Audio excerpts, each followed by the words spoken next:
I'm back in my bag, yo. Conscious. ISO. Diamond. Back in my bag and I ain't gotta brag, I do this shit for real. When we was down and we had nothing, we had to share a meal. We put the shit in overdrive with no steering wheel.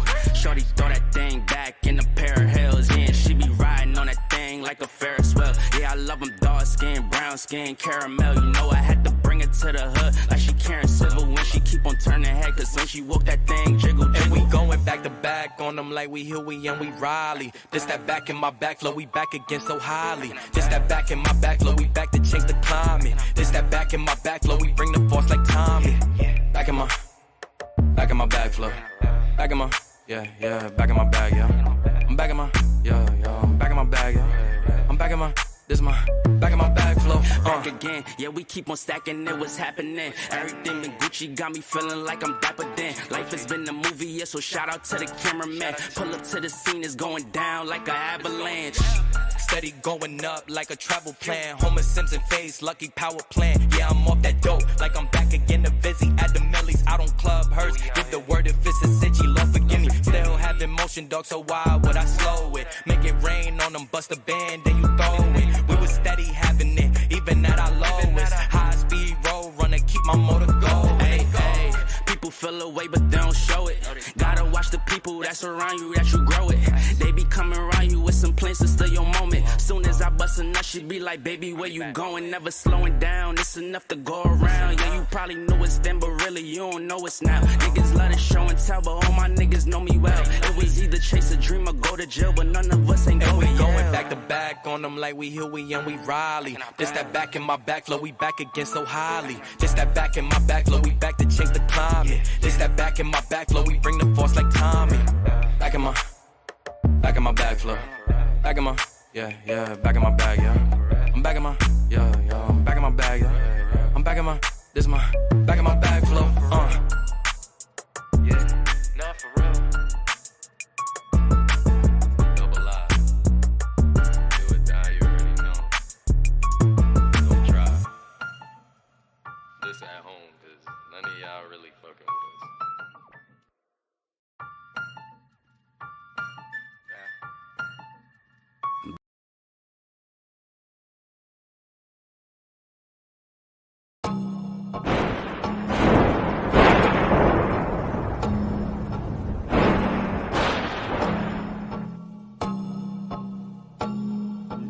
I don't mean to put it on your nose, but it's clear how my baby's running this a block cause you fear what you do to you if you get dirty hands and veneer. What you do, what she is, little boy, I tell you this. If baby wants sit, she can sit. If baby says lit, it's lit. Got your bank account and that cute.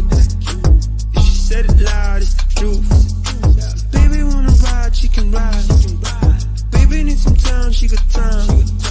Got your bank account and that cute. Make a count, how about you? She would put you in the bag, yeah. Wouldn't even need a planet, nah. If she wanted, she a magnet. They should let her name a planet. Everything she drop like Corona. Viral, make the world start over like a owner. She ain't about to set, but they really wanna throne her. Listen, she like bass, she like Hover. Self-employed, moving paper better than some Billy Boy. Made a choice on the regular, she bring a milli home. Click my phone, get my ass up, get a dinner going. Watch she out there, making sure that you all know. Baby wants sit, she can sit. Baby says lit, it's lit. Got your black account and that cute. If she said it loud, it's the truth. If baby wanna ride, she can ride. Baby needs some time, she got time. Got your bank account and that cute. She can make it count, how about you? She be always making money, if it's raining, if it's sunny. She make time to call me honey every day. Drop a couple bands on the cook, then he pay. Then a couple more on the tip, baby saves. Daddy's just the everyday, imagine holiday. If I get the 50s, then she get me holidays. Signing with the fly, if you meet her, know it's true. So if she ever asks you, you know that baby wants sit, she can sit. Baby says lit, it's lit. Got your black account and that cute. If she said it loud, it's the truth. If baby wanna ride, she can ride. Baby needs some time, she got time. Got your bank account and that cute.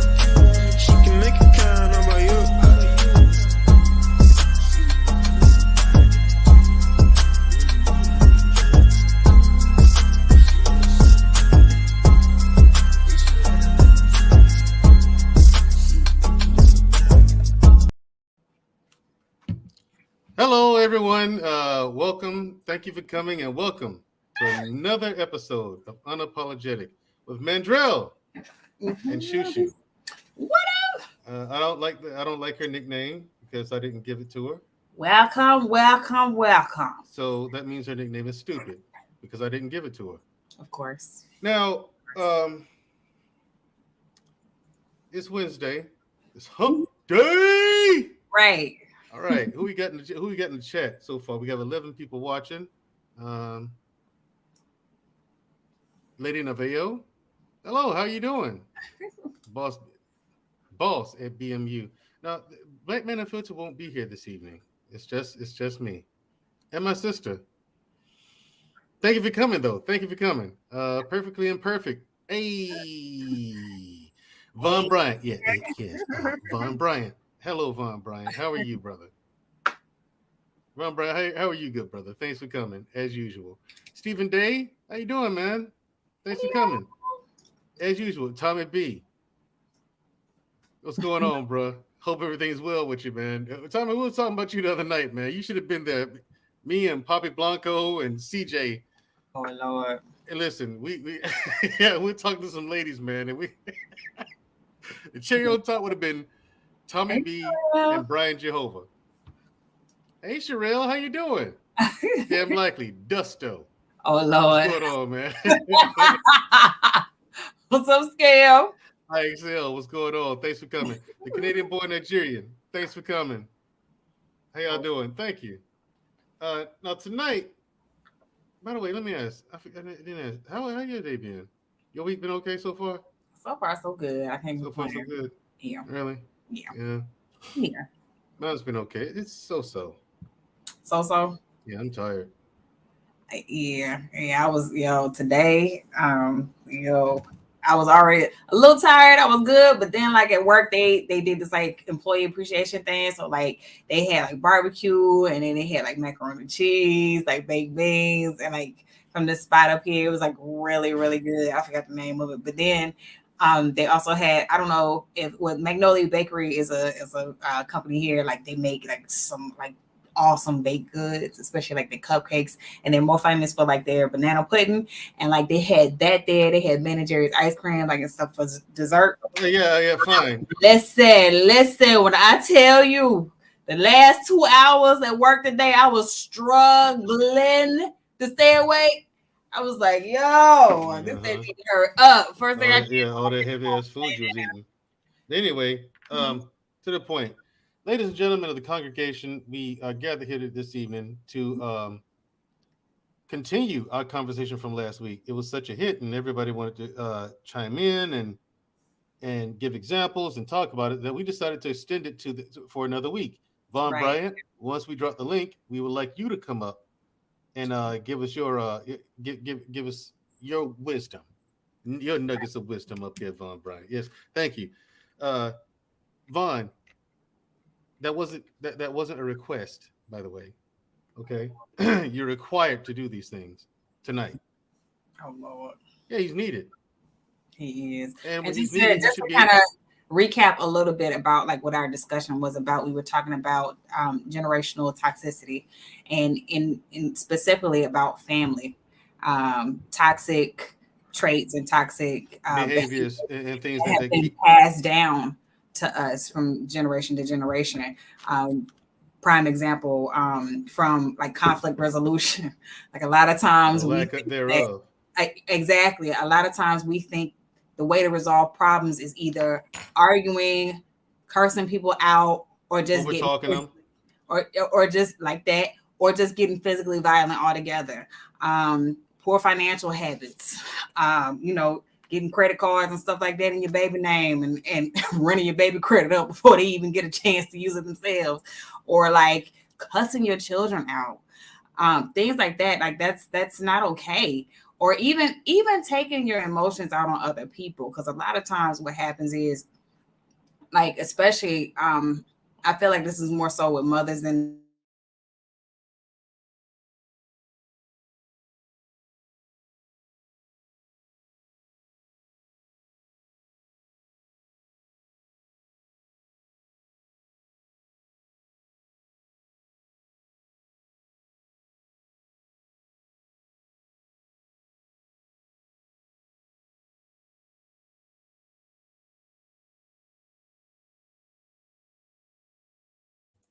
Sorry about that. She's technical difficulties. It looks like she's frozen. So here's the thing. It doesn't have to be specifically about family in your case. Like, for instance, in my case, I've seen mothers out in public tell their children, don't say anything to him. You don't have to respect him. They tell their children that they don't have to respect them. You know? So we're gonna drop the link early tonight, specifically now. So and this is a continuation from the discussion from last week. Excuse my sister. She says her computer has just rebooted, so she'll be back in a sec. So we're gonna drop the link now. See, this is what happens when you pay your production team way too much and they haven't proven themselves. I'm paying my production team way too much money. And there's the link, everybody. Thank you very much, Black Man Unfiltered. Black David, I'm sure you want to come in and chime in. I.A. Lewis, I would love for you to come up and give us your words of wisdom. Hey, y'all, I'm sorry, back. My computer just shut off. Well, we just dropped the link. That's what you have. Okay. That's what you get for having Apple products. Yeah, and I'm gonna have to call somebody because clearly Apple costs way too much, honey, to do that. See, this way is too much. PC. And as soon as you guys click the link to come up, because we have dropped the link, we're gonna bring you guys up. Go ahead and bring up the first guest, if you please. You see what happens, Mary, when you pay your production team way too much money and they haven't proven themselves? What happens? See, this is happening. People complain about not being paid enough, but I mean, when you actually pay them a really good salary, then they show up late. They drag ass into the. Shut the fuck up! See, they do stuff like that. Right? They do stuff like that. But anyway, Lewis, how you doing, good brother? Hey, how you doing? All right. Hey, how are you? Yeah, Lewis gave me some advice last month, right? We were talking about that video that dropped where the guy brings his kid to McDonald's, but he didn't bring anything for the siblings. Oh, yeah. Yeah, Lewis and I were talking about that, and I said, I don't get it. She just said she get food stamps on the 7th. Later, she said she gets them on the 11th. She's lying. Which is it? You know what I'm saying? So, but then we got to the point where I was like, how do you get food stamps on 4 kids and you're broke? You can't afford to get them McDonald's. Lewis told me, Mandrell, it's because they buy nothing but junk food, right? Right, yeah. I said you can't run out of that much junk food. It's too cheap. He said, Mandrell, when you go to the store on the 1st, just look around. You don't even have to buy anything at the store. Just go to the store and look around. I took his advice. I just went to the store. And I looked around and he wasn't lying. Right. he did not lie. I was like, wow, he was right. That means you live in the wrong neighborhood, bro. Oh yeah, and please don't forget to support Mandrell and Shushu with the PayPal, which is scrolling. Yeah, PayPal and the Cash App is scrolling at the bottom of the screen, right there. See, it's scrolling at the bottom of the screen. You can donate there. Donate to the Help a Sister, Help a Brother Out Fund. Yeah. We take cash, check, credit, debit, WIC, EBT. We take Venmo, PayPal, Cash App. And for all y'all newfangled techies, we take Bitcoin and Ethereum. But for right now, for this here platform, you know what I mean. For this here program right here, we taking Cash App and PayPal. You know what I'm saying? I want.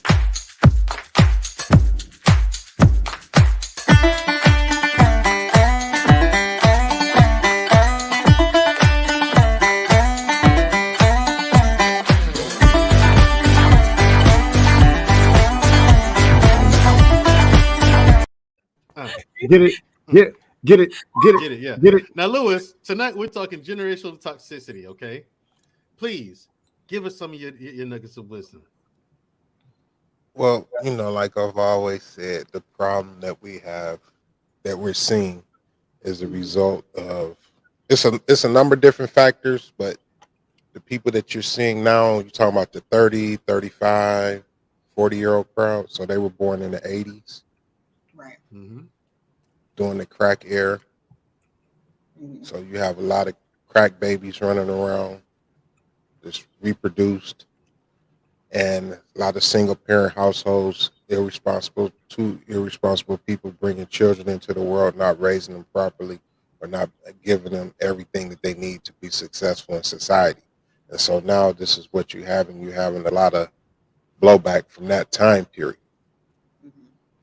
And as we look around, like, you grew up in a two-parent household, and so you had the nurturer, which was your mom, and the disciplinarian, which was your dad. And so now you look around, the nurturers are there. Mothers gonna love their babies, especially their boys, and they're gonna raise their daughters or despise their daughters. With no discipline, the discipline factor is not there. And so when you have a group of people that's raised with no discipline, it's like, anything goes and it's okay. And it's sad that we live in a culture that embraces foolishness and rewards foolishness. And that's what we're seeing now. And that's a big result of what we've gone through from that time period.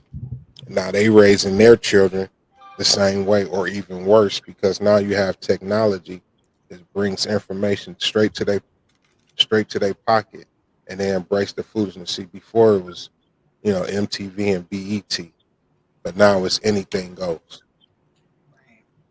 Right. All right, thank you. Absolutely right. This guy. Gusto, president of the Gusto Sphere. I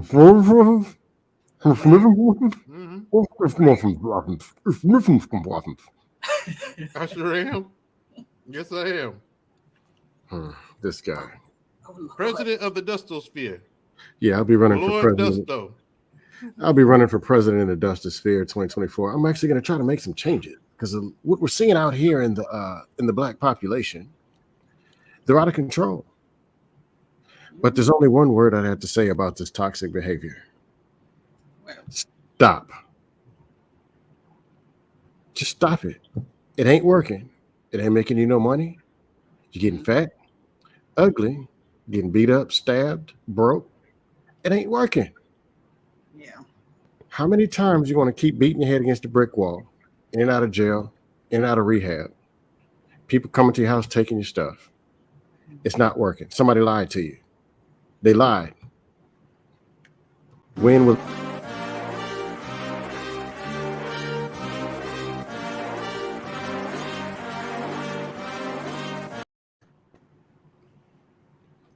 can they stop? There's too much to ask for. Apparently so, because they'll tell you you're wrong. You don't tell me to raise my child. This, that, and the other. Sherelle, yes, ma'am. It's your night too. Come on up here because you got a lot to say. Sherelle is a woman of Sherelle is actually quite remarkable. She came from really bad conditions growing up. Mm-hmm. And she's a woman who went from rags to riches. She's made something of herself, made a really good life for herself. You know what I mean? That's a black woman to be proud of.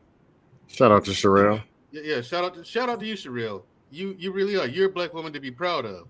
All right. Girl. She's living proof that just because you come from terrible conditions in a fucked up family, that you don't have to stay like that. You don't have to repeat the generational toxicity.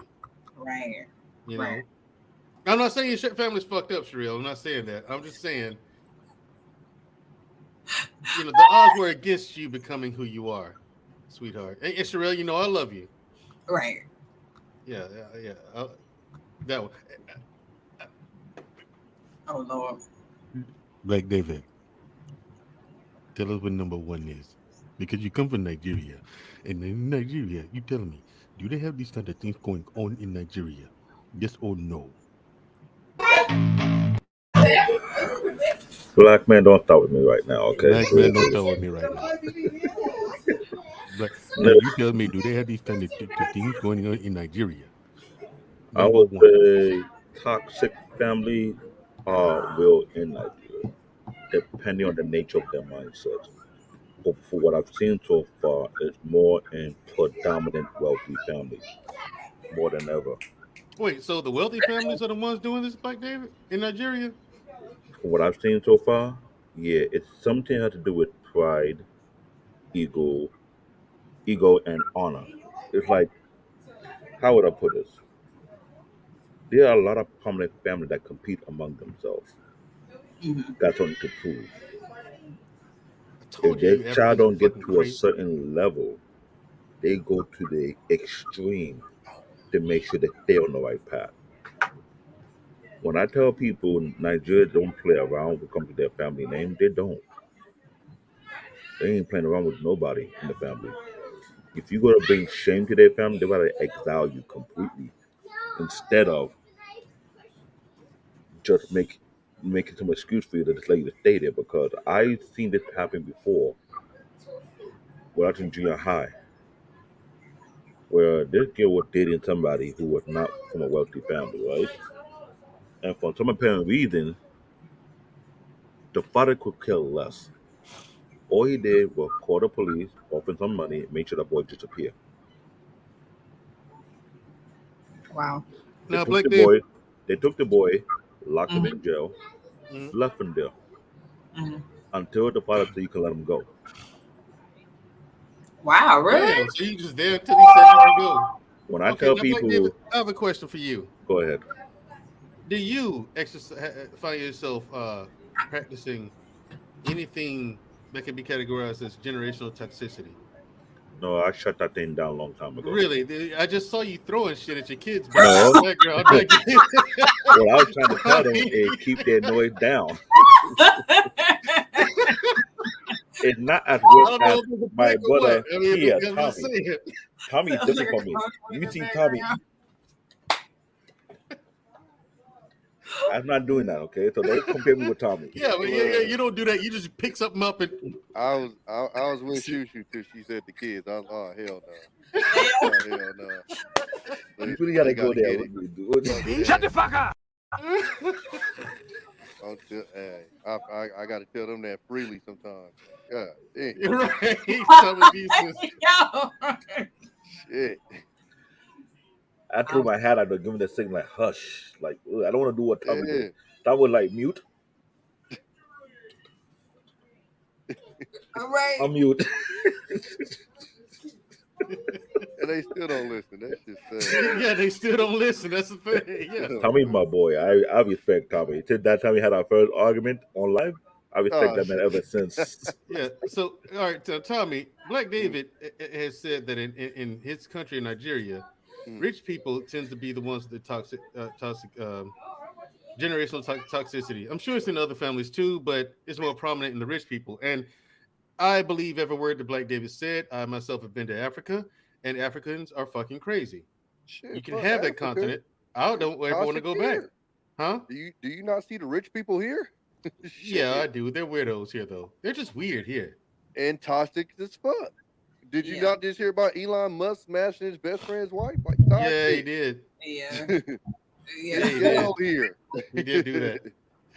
Yeah. But he's Elon Musk. He's the richest man in the world. What you gonna say to him? I'm just saying, it ain't just him doing it though. Right. Mandrell, got Mandrell, real, no Too. Mandrell, real don't You know do what his that. housewives of attitude Beverly to it Hills. too. Mandrell, don't do What you that. gonna Let me tell do? you why I say that. Mandrell, not the beloved white man. I don't. No, let me tell you why I say What that. you saying? If you The say white just like man? The white hear the, man. hear the thing. Ooh. Let me break it Whoa. down.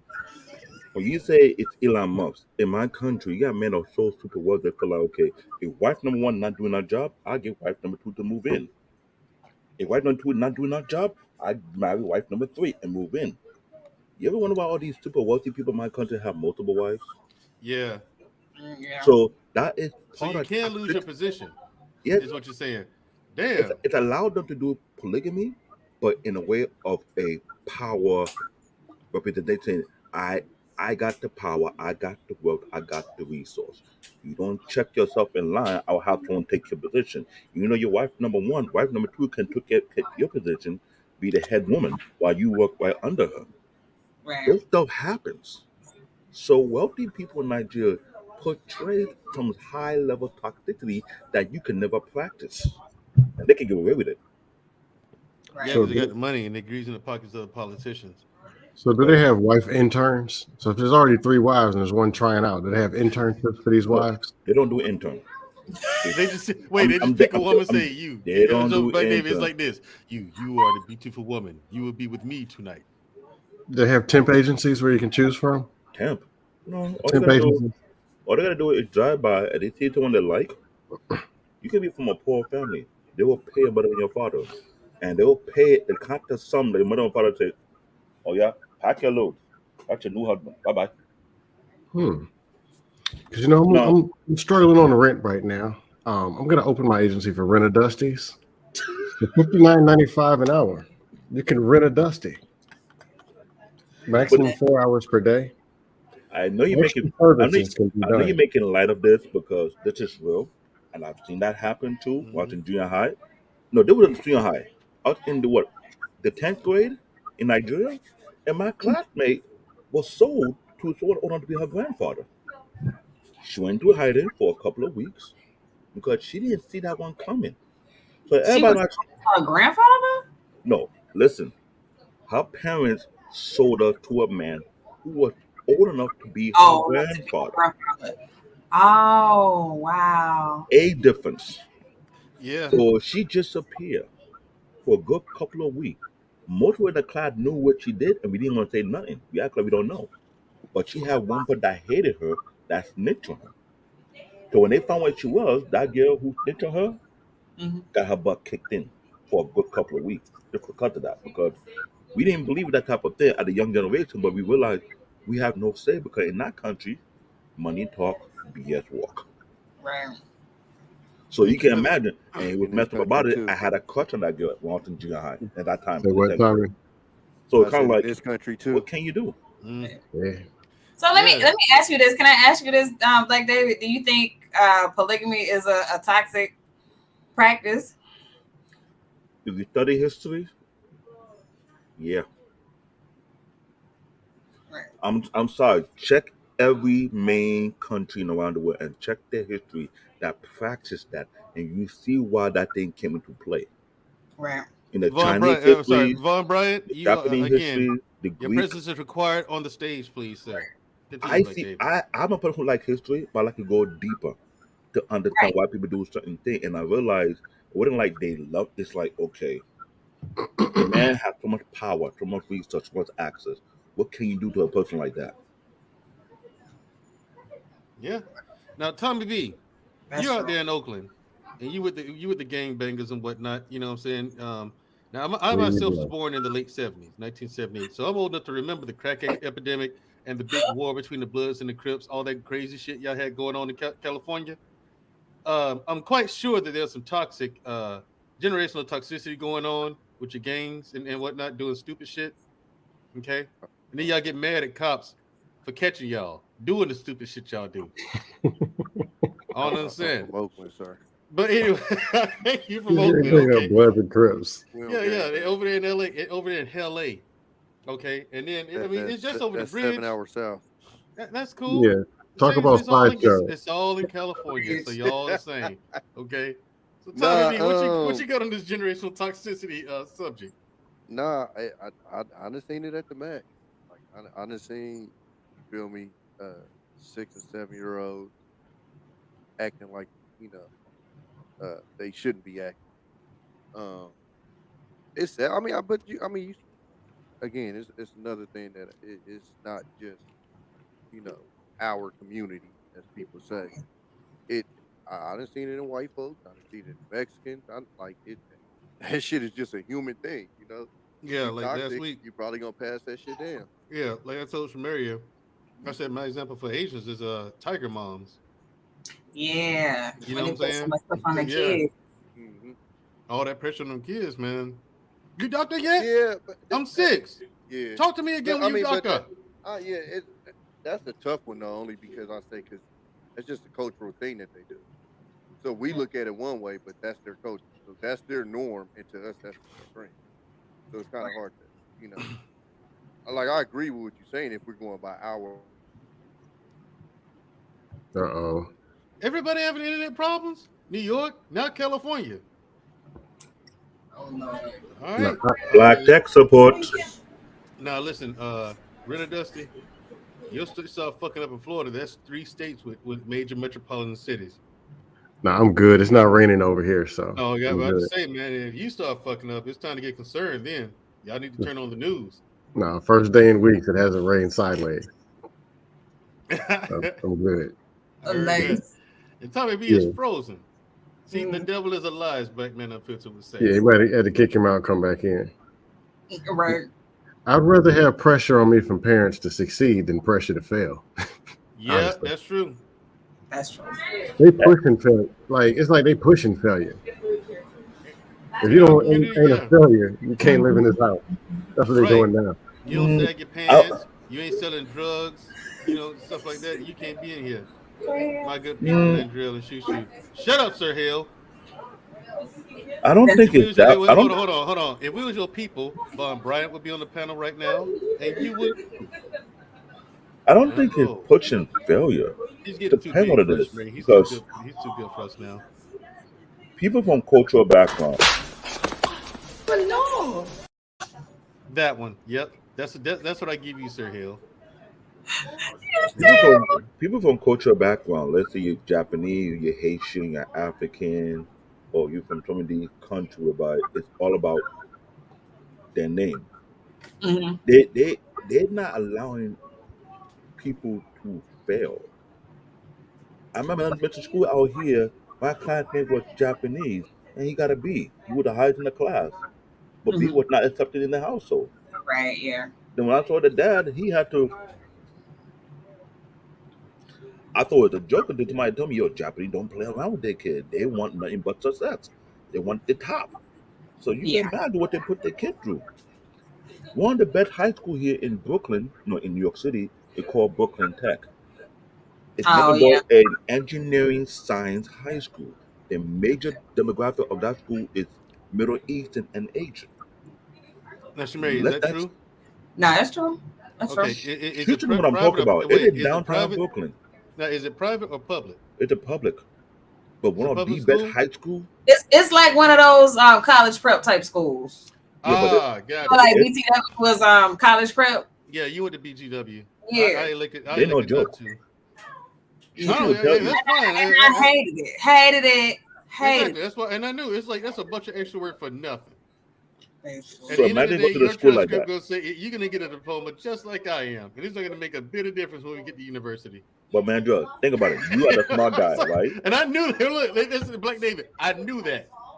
I totally knew that from the get-go. I was like, nah. You can take certain courses though and start off like already like with college credits. Yeah, English 101. That's if the college would accept them. But which is the same as English. Here's the joke about that school. Here's the joke about that school. If you go to that school, you cannot have nothing below that 3.0 GPA average. You cannot fall below. Because I met a guy who was working at MT who actually went to that school. He thought he was the smarter in his community entered that school, and he felt out of place because nothing but brains all across the board. Right. You really trying to compete to stay in the school. Yeah. Meaning people can really knock you out of the school. I was like, damn. So imagine majority of Middle Eastern Asian kids who come from prominent families who push their kid to get to the next level. Yeah. So that is normal in these people's family background. My family is no different. They want everybody to be the best of the best. Go to the best college, get the best degree, be a double major graduate, whatever. Right. It's a big deal. But when you put so much pressure on a child to the point they can't take it, Japan had that issue for the longest. Yeah, people went to that particular forest and delete themselves because of that level. Yeah, they got it. It's a certain forest that is notorious for like people going in. But and it's a generational curse because they don't believe in being second best. Right. They don't believe in being. They believe they have to be the best of the best of the best. You get to the point these child are going to PTSD early ages. Right. Yeah. Look at China. China is no joke. Either you go to school for education or you go to the kung fu school, but you have to be the best of the best of the. It's like when I study these countries. Here's the thing: why do they go through all that trouble getting all that education just to go work in an iPhone sweatshop? It's something about the inner culture what they believe.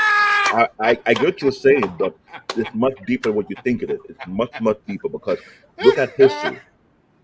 China, I give them the respect. I can understand why they did that because in history, how many countries trying to invade their country make you feel like they were less of a person?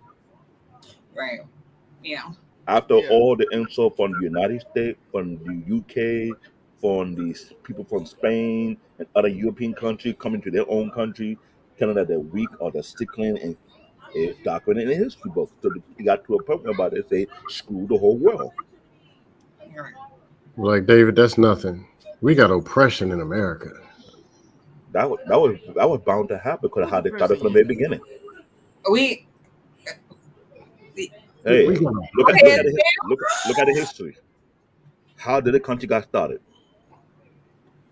Dusto, Hmm? where was your And grandparents how from? often the time to rewrite history make it seem like it Hold on, wasn't Blake. so? Hold on, Blake David. What were you saying, Lewis? I was asking Dusto, where was your grandparents from? Michigan. One from Jamaica, one from Michigan. She was born in Michigan. Grandmothers. Yeah, the grandmother. One in Memphis, one in Memphis, Tennessee, one in Memphis, Michigan. Some no-name And they Memphis. went Huh? and they went to Michigan looking for a better life. My one grandfather was already in Michigan, in Pontiac. His wife, she came from Memphis up to Michigan.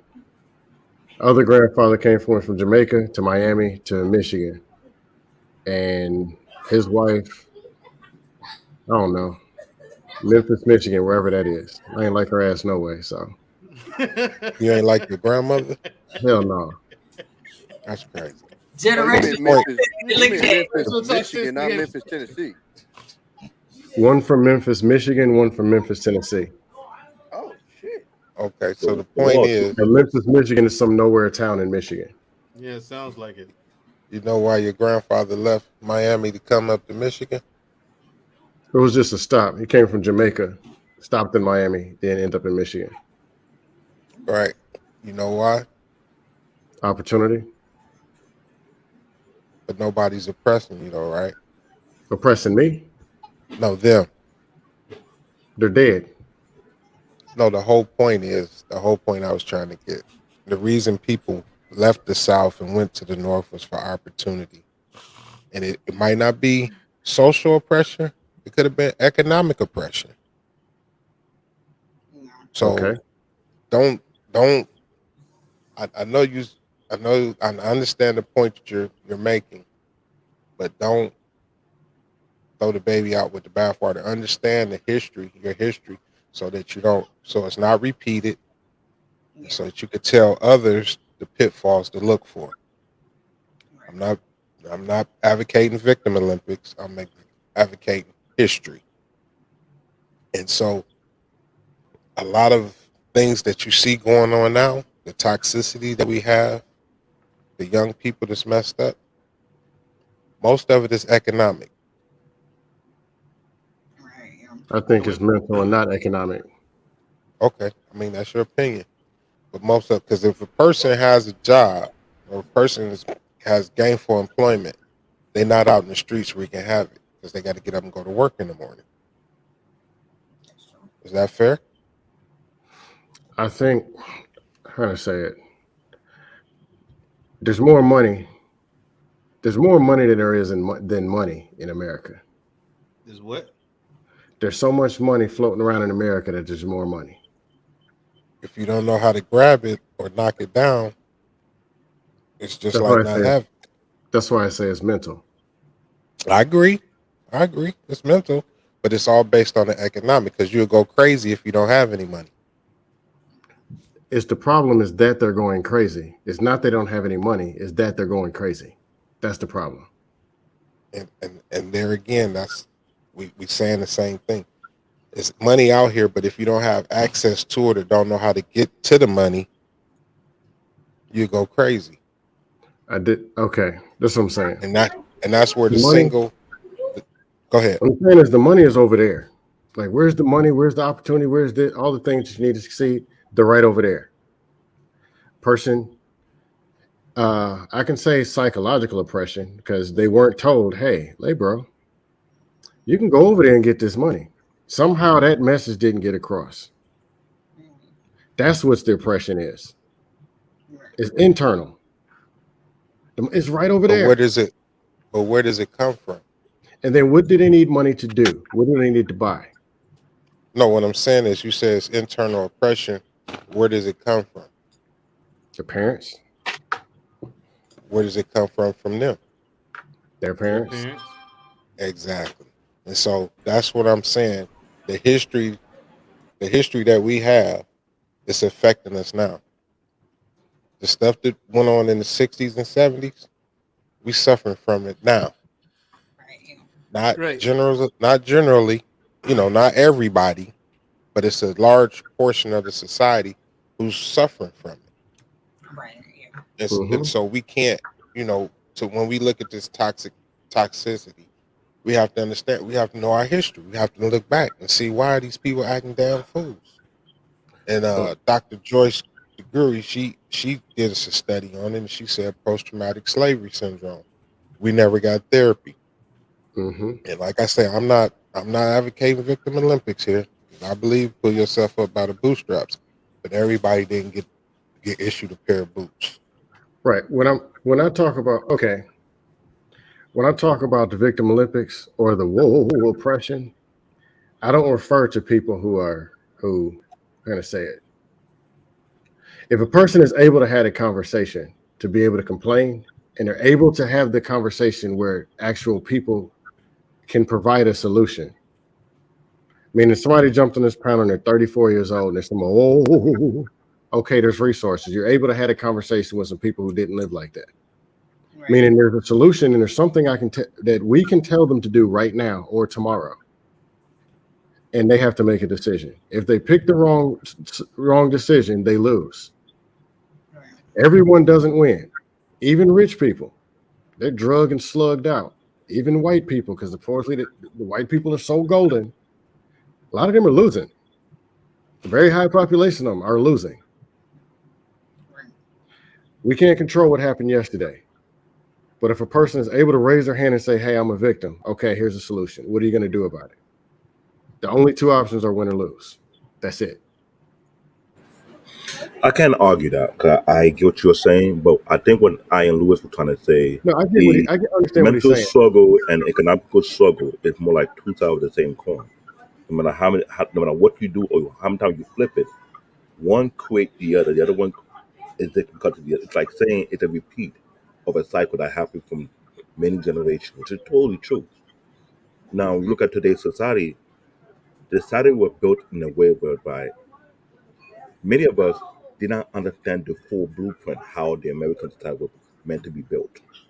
Even though the Constitution will constantly be amended, being adding extra on top of it, but still, the social experiment they were trying to produce, it's being constantly changed by multiple generations who get into power and make it to be their own and how they want it to see. Now, the U.S. is different from multiple countries. Don't have that luxury to do that. Let's think about that one too as well.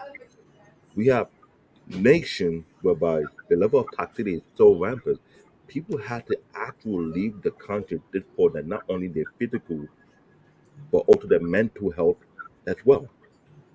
Right. I was referring to the mental. Because I know you're referring to the mental, because I know that it's like to be in a country whereby we had a political war, we have tribal war, and we have a religious war, which is ridiculous, all in the same country. It get to a point people don't want to take it no more. They decide to go, they exile themselves. Like, I'm done with this. Now imagine other places people don't have the luxury to get help. In the U.S., we make help for anything and everything. Other nations don't have that luxury. Some people have to say, "Well, suck it up, take it out their battle scar," but they don't realize they take that scar instead of keeping it to themselves. They take that scar and pass it down to their children. You ever heard of generational hate? That people raise the next generation to hate for no impairment that has nothing to do with them. When you're talking about passing the scar, though, the thing I see, I was just on a panel last week, on Sunday. There's a guy saying he's 50-something years old, grew up in Louisiana, and all the history, all of what went on. He's married, he has children, he owns 2 businesses, and he's loaded. And I'm like, dude, why are you talking so much about what happened in 1826? If you're the person, whatever your life is, you're succeeding. Why are you spending so much time talking about the failure when you're succeeding? That's the thing that people need to hear. What did you do to get from where you were to where you are? Because we're seeing so many people crying the victim game and looking for, what do you call it? Trauma building or something? Trauma bonding. They call Trauma it. bonding.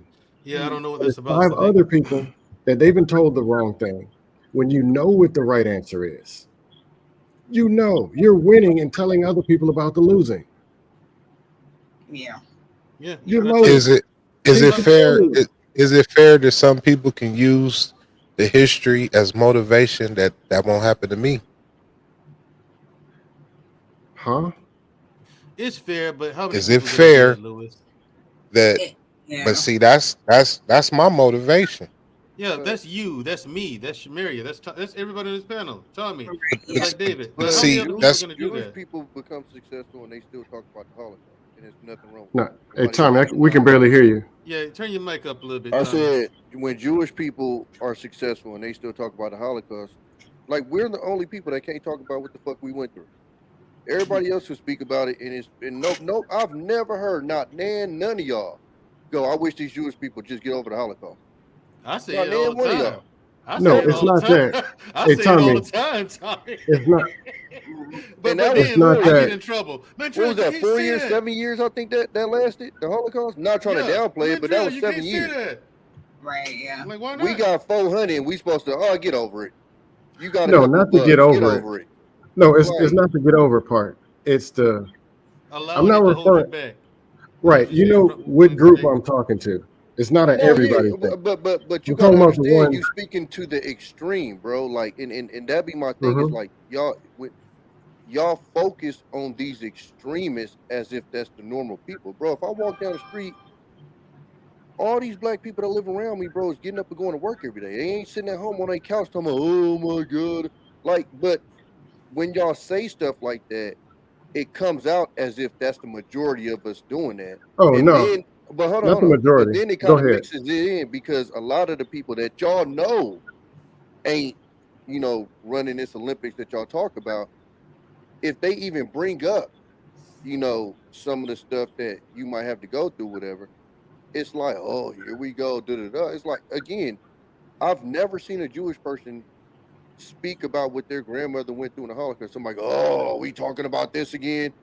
But it's like whenever we do it, oh, it's like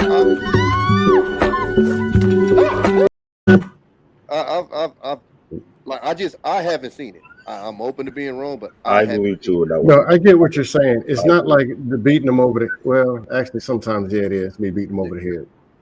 But it's the some of the people have been given solutions Mhm. again and again and again and again. Mhm. Now, the first time, like somebody saying, somebody comes in, they're off track. Hey, bro, you're off track. Let me show you something different. Oh, okay, cool. But the 4th and 6th time, and 6 years from now, you're in the same spot saying the same thing when you had resources that somebody else ain't gonna get. When you're being rewarded for something, and people are showing you what it is, and then you're still complaining. That's what I'm talking about. No, but what I'm saying is like, because you saying But that you right might there just hear literally me proves being my point. overkill because I'm a troll. That's all. That Oh might no, be it. I know, but I'm just saying like because it's not only you. I see people who really believe that and really push that narrative. What I'm saying is what you're saying right now kind of proves my point because now you're talking about the extreme, but you were literally just talking about somebody who was successful in your words, and when they brought up, then it's like, oh well, why are you still going back there? Again, like I Well, said, if I was one of these referring to Jewish him. Oh, people go are ahead. super successful speak on the Holocaust, nobody goes, why you keep talking like it doesn't happen. So if you're talking about those, that's not even the situation where like you have a problem with them bringing up the history. You have a problem with them just being lazy as fuck. That's a whole nother discussion. But when you have people who are, you know, doing pretty good for themselves and they bring this up, it's always seemed like it's frowned upon. Well, my thing was older men coming to the panel to try to force force the issue of 1986 or 1522, and the people are saying, we're good. We're over here rocking. Right. No, you're not rocking because you know what happened. Like, no, you don't get it. I'm good. Line up 3 white men, and I'll knock them all down one by one. I'm good. And still bringing it down. Like, dude. But hold on. You're But you know why they do that? I'm doing all right. Let's talk about what made us go forward instead of dragging down. You're depressing a winning environment. That was my argument with this particular person. But this is my thing. Is the reason why they bring that up is because we had people in Tulsa, Oklahoma that was doing well off. Mm-hmm. It's the reason why they ain't no more. We had people in Georgia, Lake Lanier, was doing well off. It's the reason why they ain't no more. So your ass could be doing well off right now, and you can end up one of them stories. That's why they bring it up. Like somebody in the comments said, Jewish people keep talking about the Holocaust because they say this will never happen again. Right. When we speak about this shit, it's never taken as that. It's taken as if we're crying. Even if we're doing okay in life, it's still taken as almost if we're crying and this, that, and the other. And that's my point. And I think that's why I.A. Lewis kind of spoke to you when you started saying that, because like I know you and I know, but when you got people who haven't been around you that much and you say that, like I said, there's people out there who really push, what you kind of joking about a little bit. The people that you're talking about, we all know. And again, it's not, they use it as a crutch, but your real issue with them is they're lazy. They sitting at home and then they found an excuse to sit on of why they can't do nothing. Okay, but that's laziness. My problem is it gets convoluted with when people just bring up that history. It kind of gets mixed together, and then it's almost like people get almost pushed into that category of, because like I've been told a couple of like, oh well, once you get up and I'm like, but I'm doing cool in life, and then well, why are you even talking about it then? Because it happened. Because my great grandmother went through it, who I was around. Because my grandmother and grandfather and his brother went through it, and I was around to talk to them, and they told me about this. You know what I'm saying? So, like I got a question for you. That's why, and that's why we destroyed. That's why we destroyed as a group of people, because we don't know our history. The young people, they don't know our history. Oh, that happened so long ago. Oh, what difference does it make? It makes a big difference because you're repeating the same thing that happened. The same pitfalls you about to run into, like that game Pitfall. Instead of jumping over, you about to jump in it. Right. And it's already happened before during this time period. And because you don't know your history, you're doing it again. It's not to keep you, it's not to bring it up and say, woe is me. No. And I understand it, but see, we got to look at the big picture. Let's look at the big picture. If everybody hasn't arrived at the finish line, we not winning. Right. Individually, we know we can say F y'all, I'm good. But what good is that? Unfortunate is but I had a question that was important. I can't even remember what it was. Damn. It'll come back to you. Here's the question. Tommy B and I.A. Lewis. If you went through something, y'all are married with children, or y'all have children. If you went through something and it was rough, so your child doesn't have to go through it, would you celebrate the freedom that they don't have to go through it, or would you share with them the pain of what you went through? Both. Or do you understand what I'm at? If you understand what I'm saying, I understand exactly what you. And I can tell you, in my situation with my dad, that's what he told me both, and he told me both. And to be honest with you, if I say this all the time, is one of the biggest things I appreciate about my pops is he was honest. He didn't hide stuff. So when I did go out and do stupid shit in the street, I still had the stuff that he told me to look out for this. Oh, this happened to me when I woo. Like, that was important, because if I didn't have that information, a mistake that he made or one of his friends made or this, that, and the other, I could have made. And that's the point of talking about this type of stuff. Like I said, so another Tulsa doesn't happen. I get what you're saying. I guess where I'm coming from is if a person went through something, then they became free. I believe more than 50%, 75% of the conversation should be about the freedom, because it's more positive and a person looks more forward than the pain in them looking backwards. I agree, but At least, let me give but you a I do perfect example. understand that 25% lets the people know that they can bleed and they can fail. Let me give you a perfect example. The environment that Trump was brewing when he was in office was scary to older blacks for a reason. Because that same narrative that he was pushing is what caused stuff like Tulsa and stuff like that. Because he was giving, it's funny that you say it, but he was almost giving poor whites the victim Olympics. Oh, these people are taking your jobs. Oh, this is why you're in this situation. Oh, da da da da. Like them people rolled for him for a reason. And if you know the story of Tulsa, that's pretty much what happened. Like the white folks out there was running the victim Olympics, and they got active, and then Right. they tore some shit up off of some fake ass story somebody came up with. You know what I'm saying? So if we don't tell that story and signs of that stuff start coming up again, like I said, the environment that Trump kind of brewed with some of the rhetoric that he came out with, then we wouldn't even know to even look for this type of stuff, and it could happen again, and we wouldn't even be prepared. But if we're out here talking about what happened and we know the story of Tulsa, if shit start looking like it's going that way, oh, okay, well, we need to move this way now because last time this shit happened, they went this, and this way, and it didn't turn out so well. Right. You know what I'm saying? So I understand what you're saying. You don't have to dwell in it. Right. But Yeah. again, like I said, I think the people that dwell in it is a huge minority. And again, I think our problem with those folks isn't even that. That's just the excuse they use. They just lazy folks. Yeah, we're on the same page. Yeah, yeah. So I'm just saying, as And- far as the reason why people who aren't necessarily in that position still bring it up is for that. It's almost like cautionary tales. You know what I'm saying? Hey, back in the day, this, and this happened. We handled it this way. Might want to strategize that a little different, or here's some signs of what happened when this occurred back in the day. Yada yada yada. That makes sense.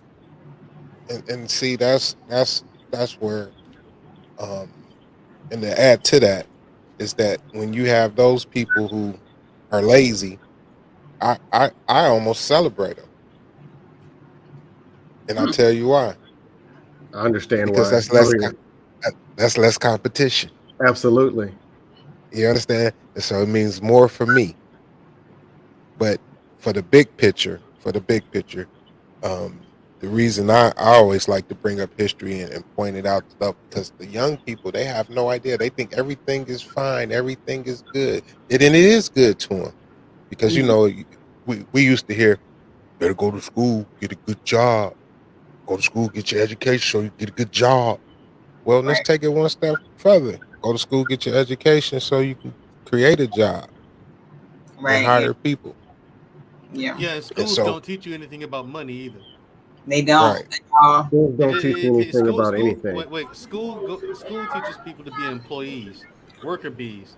They don't teach right, you how to start a flow business. sweepers. They don't teach you. They teach you to be an employee. They don't teach you about Let me money. rephrase that. You know, Public school does that. and Private school, only certain private schools. Very few Yeah. of them though.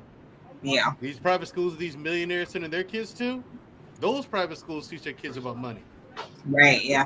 Wes, the there's a Black lot. No, Pill. there's a lot of private school out here across the country. If I were first Well, to yeah, New yeah, York City, I'm saying, but only millionaires are sending their kids there because they don't losing afford I it. won't You can say afford. millionaire that tenant, the upper middle class, put their kid in type of school. I'm talking about these schools costing about $22,000 per semester kind of school. Yeah, And there's a but lot per of them in New semester. York Yeah, City. There's a lot of them.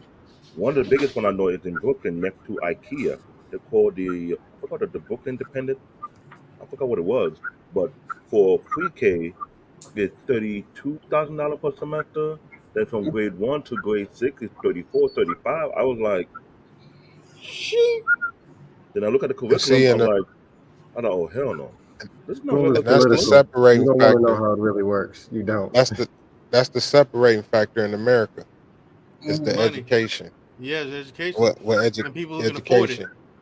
And so, getting back to the topic, if you provide a piss poor education, you're going to guarantee that your jails are going to be full. You're going to guarantee that you're going to have a bunch of floor sweepers. And you're going to guarantee that I'm not going to teach you to compete with my kids. Right. And so that's just where this is what we battling. And the solution is take two mature adults that procreate, get married, raise children in a 2-parent household, and teach them their history and teach them how great they can be. Right. And the reason you want to teach them the history is to avoid the pitfalls, and you teach them how great they can be so that they can be great. Right. Not only that, invest in them in many ways in program that will keep them going, because Yeah. Nigerians, we don't play around. We make sure we find a way to find something that will keep them going, keep on kicking, hungry to go to the next level. Because when you don't do such things, like for example, if you're a new parent, if your baby's 1 or 2, go to Barnes and Noble. How do I join the Barnes and Noble program? It has to be something other than just like, you know, recreation stuff like basketball, football, cheerleading, or something like that. Like, you know, take them to science fairs and take them to, like, you know, like he was like they were saying, like, even like as when they're young, like take them to the library and, like, you know, read the book. I didn't say library. I said Barnes and Noble. There's a difference between the library. But I mean, libraries are still a lost resource. But like still, like fortify their minds, like people. And I get that, but let me bring it up to date. Library back then in the 80s and 90s was the place to bring your kids to. Mm-hmm. Now in the 2000 going upward, it happened Barnes and Noble, because they have these type of multiple programs based on location, whereby 9 out of 10 they get information about how to get a scholarship in private school, but they have certain vacancy left. A lot of these private schools have to fill in their spot. But sometimes they have a thing called a scholarship program, whereby they let people come in based on who they know, what they know, they can take certain tests to get in. These happen in Barnes and Noble. They don't happen in the library. That's why I said try to move people to a certain place to get opportunities. Meaning being around people who have made way more information and resource to pass down than being somewhere else that you don't get a lot of information coming in that area. You get what I'm saying? Right. Yeah. I had to do my homework as a young guy. So I walk around the city and I start to figure out how things operate. Library used to be the thing back then, but library have losing a lot of resources. Same with the public school students have losing a lot of resources. They're both going down the same angle based on funding. Yeah. Gotcha. Now, if we can, I'd like to introduce Wes, and thank you for coming up on the panel. Yeah. Hey, Wes. It's been a few weeks. And, I'm always happy to contribute when I can.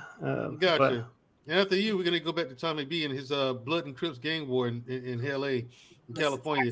And now we got Mr. Toxic Masculinity, Marcus. The game war after Tommy B. Now, Wes. I'm about to roll out. I might be back on later on tonight. You're not about to leave, Dusto. Man, I was happy to see you, Scam Likely. What's up? Mandrell, you gonna talk to Marcus about the Mexican Mafia then? I sure am. The cartels, yeah. Let's talk to me about the cartels. Phil, tell us about please tell everybody that not all white people can afford to send their kids to boarding school and fuck no. You know, tea time and no, that's like vacation in Paris. I mean, if you ever go to poor Appalachia, you'll see a lot of broke ass white kids going to broke ass white kid school. Right. Right. If you go down the street from my house. Yeah. I remember when the whole thing about them closing like the coal mines and stuff like that was a big thing because so many people in the local area, that was their main job source. And you actually had people like when Trump was running for office who were like, "Oh yeah, Trump's gonna bring the coal mines back." Meanwhile, it's like, "Yeah, no, he's not. Like we are just so far past coal mining now." And it's like, why would he do that? Right? If you're gonna vote for him, but don't let that be the reason. Yeah, exactly. Like, why would he bring back coal mines when we're moving so far past that now? It's like. But it's funny because they are going to have to come back because when they go to this, all cars, electric cars. We need electric car fuel. Yeah, I was going to say for that. Exactly. the electricity demand is going to shoot up. Yeah. So And the thing we is, will see the coal mines come back. yeah, and the thing is, the electric grid, our infrastructure, the grid I cannot. Hold on, Black David. It can't handle the amount of electric cars that we have on the road now. So you know what they power the charging New stations York with? about to go night night. Diesel fuel. They power with diesel fuel. You know what I'm saying? Yeah. And so it's like, You will go night night. New York Military- already can't handle the electric. Y'all about to go right. night night. You know, Here's the problem. the grid can't handle the electricity we have, electric cars we have on the road now.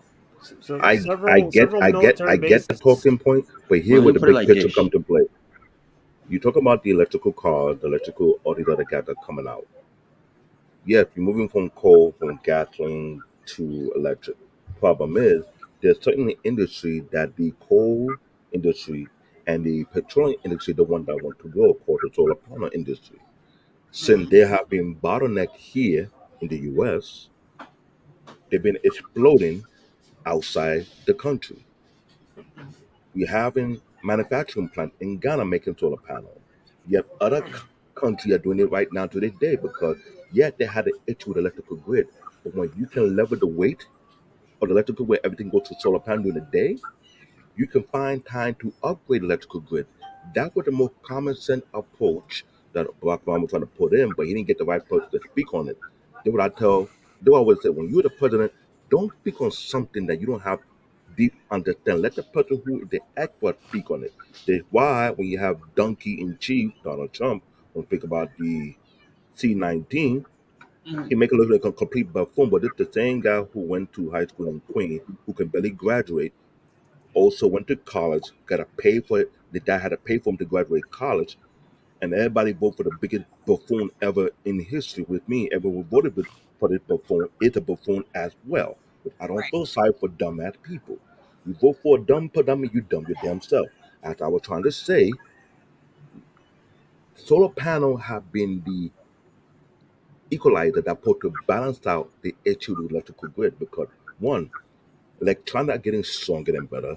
They require a lot of joule, a lot of power, to the point whereby if the electrical grid now wasn't catching up with it, it can shut down. You know how many times you have shutdown issue in New York City when you had a blackout that happened recently? That's because they didn't think about upgrading the infrastructure. But yet many other countries are 10 years ahead of us because they were more proactive than are reactive.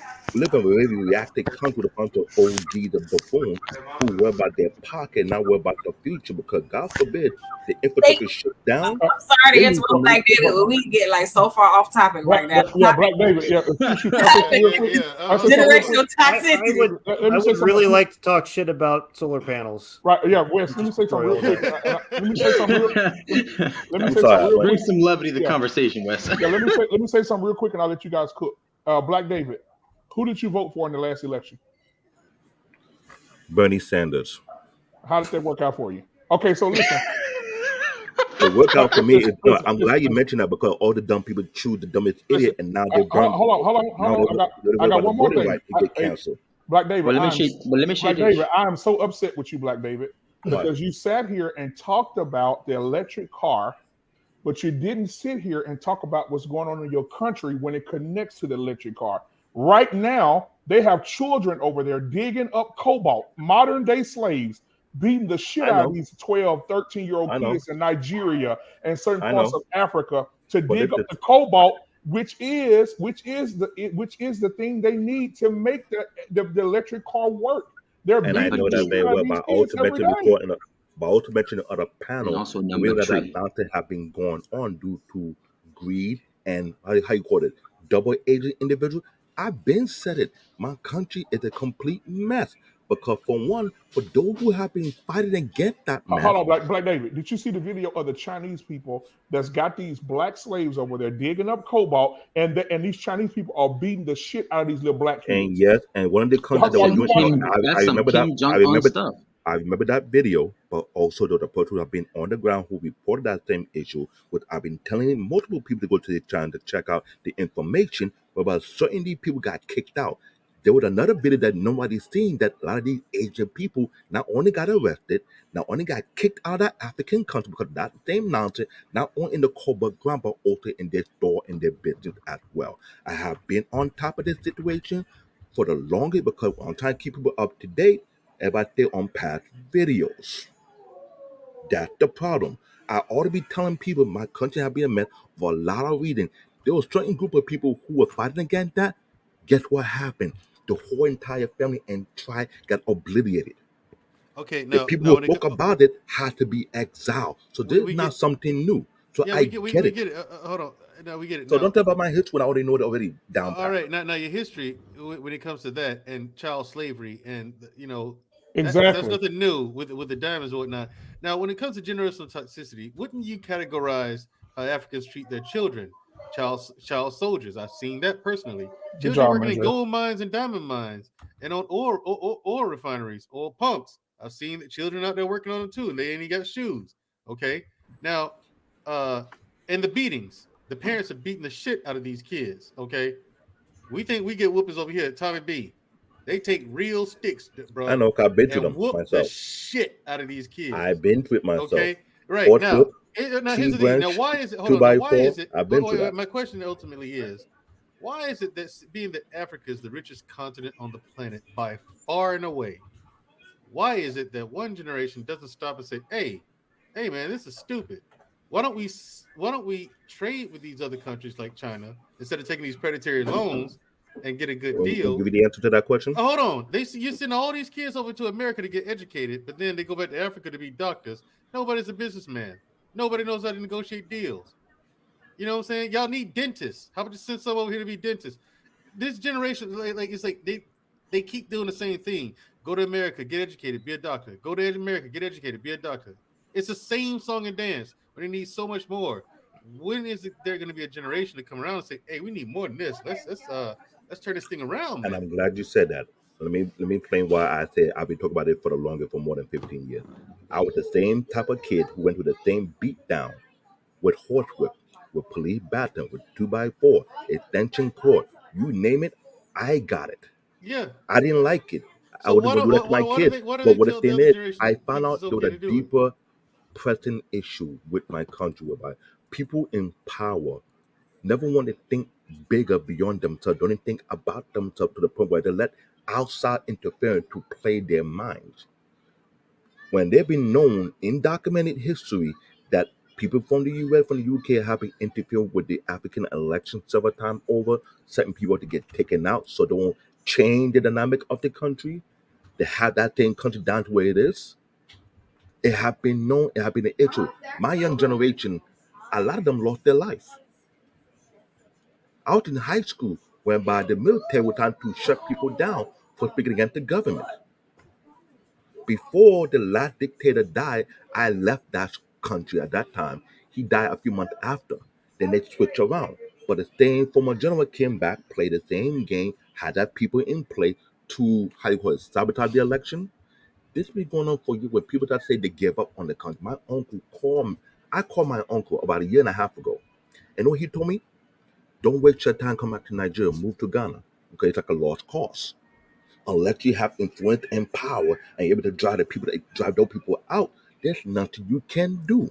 Okay, This so other bottom line, African country that this person's son rob their nation right? So of what I'm billions saying, of so dollars. basically, Africa can be then used as a perfect example of generational toxicity and the Bingo. results of it. Yes. Exactly. I've been Okay. saying it. You have almost unlimited wealth in the whole continent of it.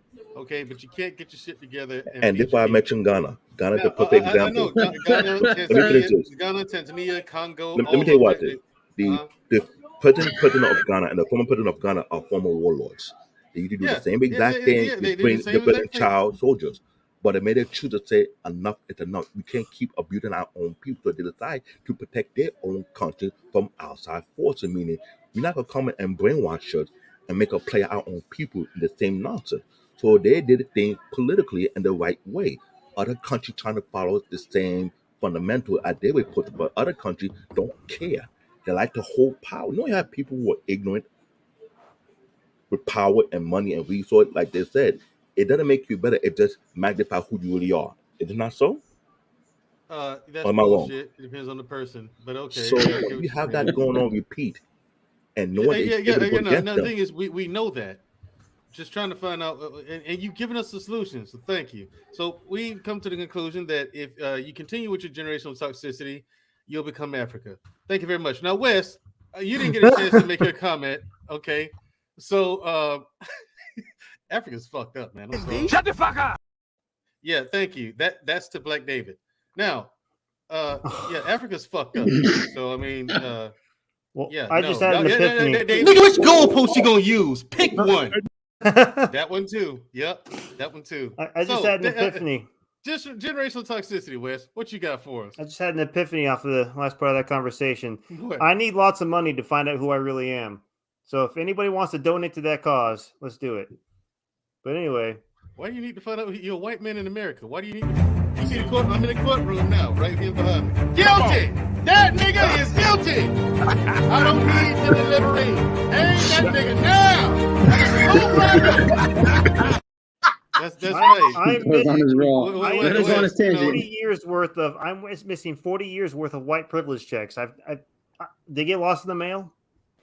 Oh yeah, some of y'all. That's your fault, man. Yeah, that's your fault. He about to get a whole converation. This motherfucker. Right. No, I just want to talk shit about solar panels. Can we do that first? That's what typically my white brother would do that shit all the time. Talk about this shit. Yeah, but the thing is, okay, we can't because solar panels. I mean, that technology it doesn't scale. That's the problem with solar panels. So well, they don't want it to scale. That's why they keep doing solar farms. Solar farms are the dumbest idea ever. Yeah. Think about all these all these hippies out there saying, "Oh, we just need solar." You go out there, you take several hundred acres of land, turn it into a solar farm. Suddenly, nothing else is allowed to grow there. You're stealing it from the plants. Yeah. The animals can't come out there and freaking graze and all that stuff. Graze and screw in spring and stuff like that. All you're doing is screwing up the entire environment there. If they really wanted to take it seriously, they would truly pursue having solar panel roofs. Solar panel. Those do work. Yeah. That actually makes sense. Like just because you're using actual space on the roof. Yeah. You're using space that you're not impeding the natural environment around you. You're actually and still, if every home in America did that, you'd be producing 5 to 8% of the total energy needed to actually support the nation. So you're helping the power grid, but you're still not doing enough. So several military bases have already told their service members, stop charging your EVs in base housing. The power grids are failing. Imagine plugging in 6 refrigerators downstairs and letting them run for like 24 hours a day. That's what an EV is doing when you plug it in. And you're still not charging it in a 24-hour period. The technology, if you want to tell me like solar and electric cars are the wave of the future, I believe you. If you tell me that future is now, laughable at best. The reason why we're having this huge push for electric vehicles is because guess where all the precious minerals come from? Africa, and get this, Eastern Ukraine. Guess who's in control of these regions? Once we don't, what are we gonna do? Tell me. we gotta shut up and take it. Right. Yeah. That's what the current administration is saying. Just shut up and take it. So that is making us. That's making us behooving. That's making us subservient to foreign powers that really don't care about us. Facts. Now, Tommy B. The gang war. This is one of my favorite subjects of all time. What's that? War. Okay, I'm a student of war, practitioner of war. So tell me about this gang war of LA. I've always been fascinated by gang wars, Tommy. To be honest with the you, West Coast and in New York. I'm gonna break it down. Wait, hold on. Pause, Mandrell. Like, Mr. Toxicity, did you have anything on the topic? No, they got a lot of toxic masculinity already up here. They can go first, then I'll go after. You don't scare me. Yeah. Vete pendejo. Let them go first. I'll go the after. game was not. This To is explain it in the simplest this- terms, bro, yeah, this it's is- no different than America. If you Okay. attack America, we're gonna attack you back. That's the gang war. That simple. Somebody came and did something here. We doing something. It's funny because people think it's about like the color. Still, it's not even about the colors no more, bro. It's literally they did this. We doing it back. It's damn near pure retaliation. all the way So around. like across the a board. tick for tack type of Yeah, and environment. it's. I mean, that's like super oversimplifying it, but for the most part, that's what it is. I mean, it's been some other BS or whatever, as far as with the police out there and stuff like that. But it's essentially what it is, bro. It's you smoke my partner, my uncle, my dad, my this, my that, and they go back and get their get back. And it's just back and forth, back and forth. So. Okay. Now, generational toxicity. Now, why isn't that these gangs? They know that this only ends in one of two ways: dead or in jail, and oftentimes both. You've been to jail, and you get out, you do something else stupid, you get killed. Now, why don't they teach their children to do better? Instead, they teach them the tricks of the trade, to being a gang member. They don't. That's a very, very common misconception. Hey, that's what they said in the news now, Tommy B. That's what they tell us down here. Okay, they tell us in the news. It's why I told and the news doesn't lie. It's why I always say, like, a lot of when they talk about solutions, and one of my solutions I tell people for the community is get these kids to their dads, because I can say overwhelmingly most of the people that I know that mess around in the streets, they don't want their kids nowhere around it. Like, okay, so that's a common now they misconception. might end up in it, and then then they might guide them or whatever. But nah, bro, most of them dudes is, I mean, even if you look like a lot of the hoopers and stuff, them is sons of a lot of dudes that was in the streets and stuff, and they like you.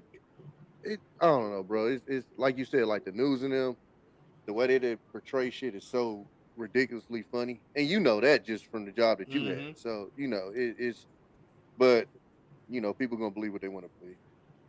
But nah, there's not people out there, trying to dress their 6-year-old in rags and stuff. No, sir. Gotcha. So my thing is, so you're saying that the kids may end up in it anyway, but the parents do at least try to tell them, hey, don't do what I did. Don't do. Yeah. I mean, you'll have some of them, like the lady that just went viral. I don't know if y'all seen that one. The one that she was talking to the news about the shootings, and then she threw up the set. Like, you'll have something like that. That is horrible. You didn't see that one? No, I didn't. She was talking about. She said something about. She said, I don't know what's going on, but this Santana Block Crip, and it's gonna do what it do. Now, but you know what? Here's the thing, because I watched a couple of different documentaries on that. It is like it's a culture, and it is a mindset that is passed down. Like you do have like people who like they do like, I guess, pass down the culture too. But I have heard like for instance, like some of the women will be like, well, I hope my son or I hope my daughter gets a better chance or better at something, but like more than likely they're gonna end up. Let me be honest with you. It ain't passed down. It's just influenced by the friends. So like, I mean, that's literally why you have people who are in an opposite gang of their family, because it's not a lot. Most of the time, it ain't really family pushed. It's your friends, and what it is, and this is what a lot of people miss is, it's usually a friend group. And then they just join, and then it's that friend group that hang around each other, and it's almost as simple as that, to be honest with you. Like, these is the dudes I go to school with. Okay, we in this neighborhood. This is what this neighborhood is, and then motherfuckers end up joining up or whatever. But it's because if what they were saying was true, then you wouldn't have as many dudes out there that literally got family members as ops. The whole family being the same gang. You know what I'm saying? So right, it's true. That's why I say it's not necessarily pushed by the family. Is you grow up, you go to these high schools, and this is LA in particular. You go to these high schools. These high schools are in certain neighborhoods, and they got certain kids from this place, and this place, and this place, and just 11, 12, 13, either join up or get your ass whooped going to school every day. Hey, Tommy B. What's up? I think America, we could be considered the Bloods, Russia probably the Crips, because it's the same thing in America, like you just said. When you join in a gang, when you join the Army, you join the Navy, you join the Marines, you join in for a purpose. And if somebody fuck with one of your people, you gonna go and retaliate. And it's the that's the same part thing. that's funny to me is like Americans 100% understand that if you attack America, we're gonna attack you back. Right. But they don't understand that if this motherfucker over here just killed my partner, I'm gonna go try and kill him back. Is hey, why are you doing that? You're a criminal now. That's literally what we do as a country. Right. Let somebody come attack America and see what we're gonna do. Right. The human condition. We were in a 20-year war over it in 2 different countries. Exactly. So that's the human condition. That's been 100%. Humanity since the beginning of time. 100%. Absolutely. So that's that's the part of our that's the part of our total human evolution to try and evolve beyond that. And we have failed several times throughout history, and history resets. That's why they keep finding like ancient civilizations and stuff. They grew to a point they couldn't get along. They blew each other up. Mm-hmm. Yeah. And that's why I say even with the when they talk about like because I'm gonna just keep it. Also, solar panels are shit. Fair enough. Yeah, bro, when you hear about these shootings in the hood, it's a very low percentage of it of somebody that just wasn't involved in some way, shape, or form. Like, it's just not you walking around there and just oh my god, like it's a very low percentage of that happening, at least from my experiences. And then when you make TV shows and movies, they just try to amp it up even more, make it seem like it's everything. So it's not true. It's not. But even when they talk about like the innocent people that get hit, what the fuck you think happened when we did Hiroshima, Nagasaki? Those were not military base hits. They took the whole motherfucking city out. Yeah. Right. Yeah. Now, what do you think of solutions when it comes to your brethren out there in California? But as far as the gang thing, yeah, because it's that's hard, generational bro, toxicity too, man. Come on. If you know, like bro, that shit gets deep. Like for real, like if they did a documentary on that shit. Oh, they have documentaries on it. No, I'm talking about just like a complete from beginning to end, and they got all the politics and stuff. You probably talking about 30 hours of footage. It's so like, if not more, like that shit gets deep, and I say that because like, so my oldest daughter, her mom and them, her family, they in it heavy or whatever, and man, like when I started hearing, because like I said, like we completely different up here where I'm at, but when you start hearing the politics and this and that and you be like, God, oh, like it's a lot deeper than what people think. But it's hard to come up with a solution when, again, so even like we were saying with dust stuff. So when they had the truce in '92, right? I think it was '92 or '93. But when they had the truce, right? And Pyro, there's a Pyro love thing. Yeah. And they had the rag side and stuff. Yeah. They had stories. And you could probably find this dudes that would be in jail, and then their cars would be in a rival's neighborhood doing the drive-by. And this is during the truce. And the ones that was getting shot at didn't even retaliate because when they looked in there, they knew it wasn't the dude whose car it was, and they didn't know who the dude was. That's another misconception too. Is most of these dudes know each other. They ain't strangers.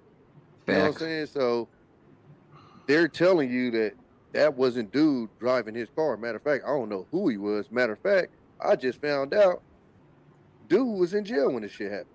So when you say solutions, it's already come with solutions because, bro, that's by far one of the most crooked police forces ever. When you talk to LAPD and LA sheriffs, them motherfuckers, like, that's another level of crookedness. Yeah, because they're gang members in they have inner gangs with law enforcement. They're gangs, politicians who make deals with gangs and all kind of stuff. Oakland just got off of all that. Oakland police just got off of federal watch. They was on federal watch for 25 years because it was so crooked. Oh wow! I didn't know that. Yeah, the feds was watching them. So and that's why I laugh too when we had these conversations with some of these people on these panels who clearly shouldn't be talking about shit that they don't know what they're talking about. But when you talk about the police and stuff, like, of course they ain't all fucked up. Yeah, I think it's a mix. I think it ain't as fucked up as some people make it, but it's way more fucked up than some people even completely even know. Right. Like it's. I mean, even if you heard like, I give you a perfect example, like the rapper Draco. Like if you hear what happened with his case, that shit was like basically tried to railroad him. You know, just I mean, everything pointed that he didn't do it, and they still was trying to push charges on him. You know what I'm saying? But so it's hard to say a solution because if we come with a solution, like you potentially cutting hours for the police, some police is losing their job, da da da, and they've already They shown got that. police forces, like teams, like this, like specifically to like work gang cases and stuff like that. Yeah. Well, they got I don't think they have it anymore because they had such a bad reputation. But in the '90s, they had what was called Crash. Yeah, I remember those was that. the ones that was hitting the and then even like the They were state breaking as it. a whole, They bro. were basically just hitting people's houses with no warrants, like I'm no talking reason to and, do it and at just all. bro, They destroying just houses. I'm yeah, they talking just taking going tanks and their ripping big the ass whole tank, front. with a battering ram in front of the tank. And a lot of the times to find out, oh, it was the wrong house, or oh, dude, not even in here. That's what they showed My in bad. Straight Outta Compton, right? In that scene in the beginning. Yeah, No, yeah. but When it was basically, easy. I remember seeing that on the Yeah. news though, Marcus, when I was a kid. You know, But see, that's funny, Mandrell. You saw that on the news. I watched that shit in person on my way to school. Backpack, walking around the corner, one of my partner's house. I'm talking about like They I hitting saw your the partner's wall house. lined up. I remember another time I was I seen ATF, FBI, all that shit. Like, man, we seen that shit all the time, bro. Alphabets. But it's that's why I say it's hard to find a solution because um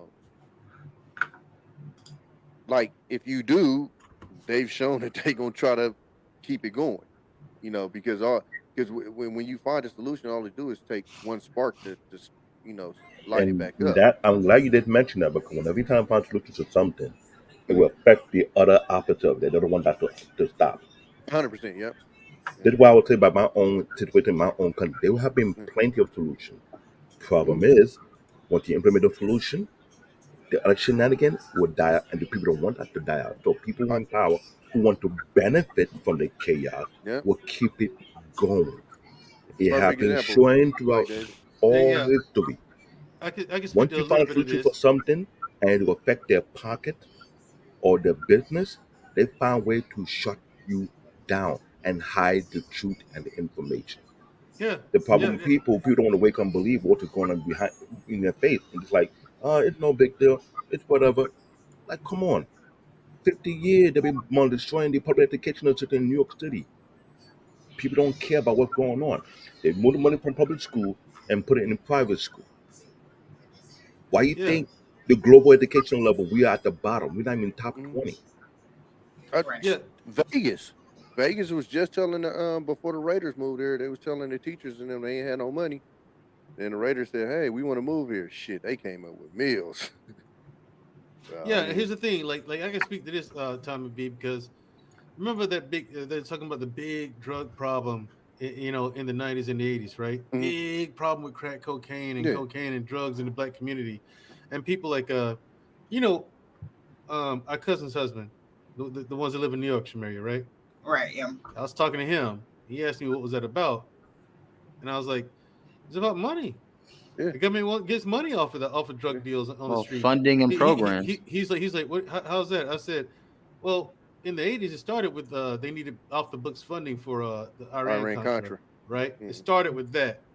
I said, but that wasn't the beginning. That's the way it got it out in the public. Now, back in the '50s and '60s, I mean, back in the '70s is when it came in full swing, right? Yeah. I said because. How do you think it gets here in such large quantities? No one's growing poppy fields in America. No one's growing fields of coca plants. We bring it here. You should. And then I told him how exactly I know we bring it here. Yeah. Then he was like, "Really?" I said, "Yeah." You should have asked him. I was standing. I told him exactly how I know. I'm not gonna say it on air, but I told him exactly how I know, and he's like, "Oh, Marcus, I been did that." Yeah. Yeah, definitely. And so I was gonna say you should have asked him. You don't think there's any correlation between us being in Afghanistan and us having an opioid problem? Opioid crisis, yes. Of course. You know what I'm saying? correlation. Yeah. I mean, of course, us three know about it, but I'm just saying, even if I was just straight civilian, I think I could connect those dots. Yeah, if you think about it, but that's the thing. People go on with their everyday lives and don't think about it. Just like with generational toxicity, some people say spanking kids is generational toxicity. And during that time, certain countries have laws whereby you practicing selling opium or anything, it was a death sentence. Yeah, some of them do, but Some are doing that. Some of the Asian countries, I don't know what Japan or China, but one of the Asian countries they have. Singapore. Yeah, Singapore is serious. Well, can I just say something real quick? Wes? Think of Wes' face. What? Nothing. Well, yeah, there you go. What were you saying, Marcus? Well, I was just gonna say because all this correlates to like funding programs, especially when they said the whole "say no to drugs" back with Reagan administration. The DARE program. But that was a lie because it wasn't a war on drugs; it was a war on communism. They just try to mask it over just so they could aid shit for the Nicaraguan. So the Nicaragua over there was a communist Soviet overruled. You remember this whole thing where they tried to get this black guy to sell drugs and do a drug deal? They found it outside the White House, right? In front of the Capitol, right? Right, and they put it in a bag and shit. Right, and so here's the thing, though. The guy's like, I was on the phone. He's like, okay, I'll do that. Where's the Capitol? The guy was born and raised in D.C. They found this random black dude. We'll pay you X amount of dollars just to make this drug deal. Okay? Win-win, this, that, and the other, blah, blah, blah. And so it's the government, so they record everything. No, I remember that. No, they remember that shit? He was like, okay, cool, I'll do it. Where's the Capitol? They can do it for like a photo op type For a photo op, yeah. yes. So the news has something to report. It's happening. They're selling drugs right in front of our nation's capital. Yeah. They wanted to do that, but it went tits up because black people who lived in D.C. didn't even know what a capital is. Like, they don't even go on that side of town. Yeah. They don't even know what it is. You got people in L.A. and never been to the beach. Right, and it's so that's let you know this whole thing with the drug war and all that is full of shit. They try to make people to be something they're not. No, it was a war on black people. That's all it was. Yeah, I'm just like these guys. Because they wasn't. Because we know all the drugs they do on Wall Street. He didn't even know what the Capital was. So what they also did was the drugs they do on Wall Street. They wasn't doing them bust on Wall Street. Yeah, no, and those are real crooks. Because you gotta remember, like ATF, the Department of Homeland Security. All these things they correlated with the numbers of how to make sure you can get drug sentences, right? They want to change the drug laws. You had NAFTA in the 90s that just flooded the gates with more drug money, so you could aid more. You had the seizures that went up. They stated a certain floating number for a quota, so they would get enough cars they would get enough vans, they get enough trucks, so that way when they go past that number, so that's fine. We met our quota. We don't have to do more anymore. They rain the buckets, and so that's why we have more and more flux. Supply and demand of the drugs. Now you have what? The topmost lethal drug is what? Fentanyl. That's wiping the nation right now. That leads the most in casualties right now. I had like my girlfriend, her job, they had people already, passed away because of that stuff. Well, it only takes 2 grams. It only takes 2 grams to just off you up. That money that correlates with multi-billion-dollar corporations of pharmaceuticals yearly. Yes. All right, now we'd like to welcome JT, What We Know from the What We Know podcast. I don't know what he knows in his podcast because I've never seen his podcast because he never goes live. He never doesn't put out content for some reason. I don't know what that's about. But go out to his channel, subscribe, check out some of the lies. What up, and also Tommy B has the a channel. lies you tell. I know, right? Also, Tommy B has a channel, What We Know Sports. We Argue Sports. I go there. I frequent his channel. I don't know why. He really doesn't put out content for some reason. I don't even know why he has it. But I do go there just to see, and I have the notification bell just to see when he goes live. And see what I'm saying, Tommy? Toxic masculinity right here from Mandrell. Right. So I be waiting on him to go live so I can chop it up with him. I'm trying to argue sports. Nah, I gotta get my work still together, bro. They killing me right now, bro. Gotcha. So JT. Yes, sir. Not pocket watching with JT.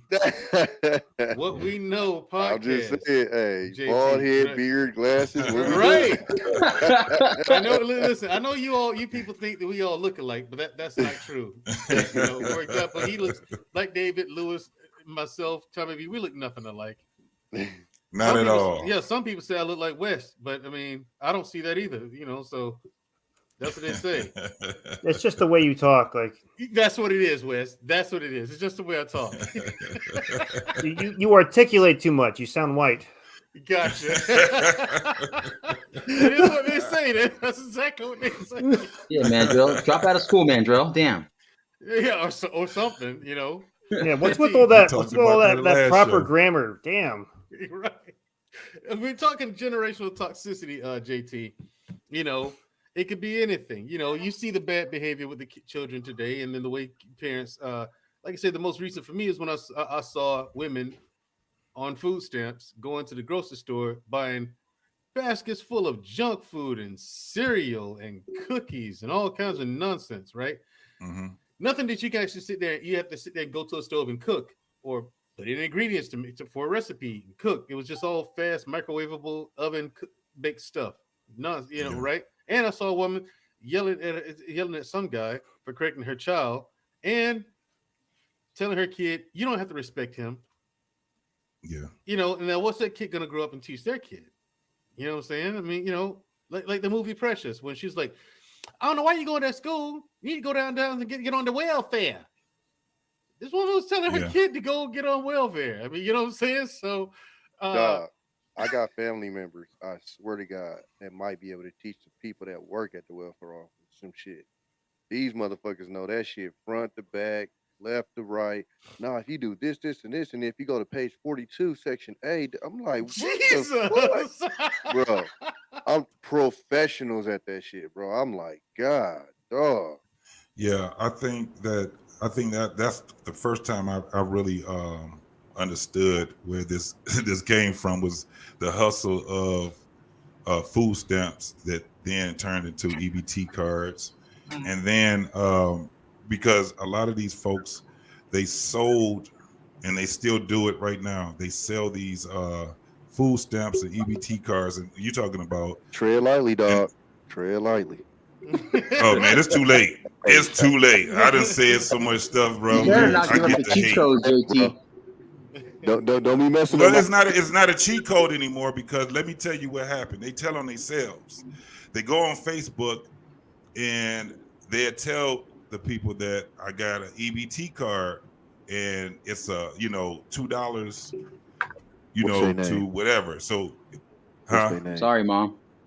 I don't go on Facebook. They snitching on they look, they snitching on themselves. They go on there. Tommy be like Chris Hansen. Sit down, take a seat right there. So what's happening though when it comes down to this thing happening in the hood, because it's been generational.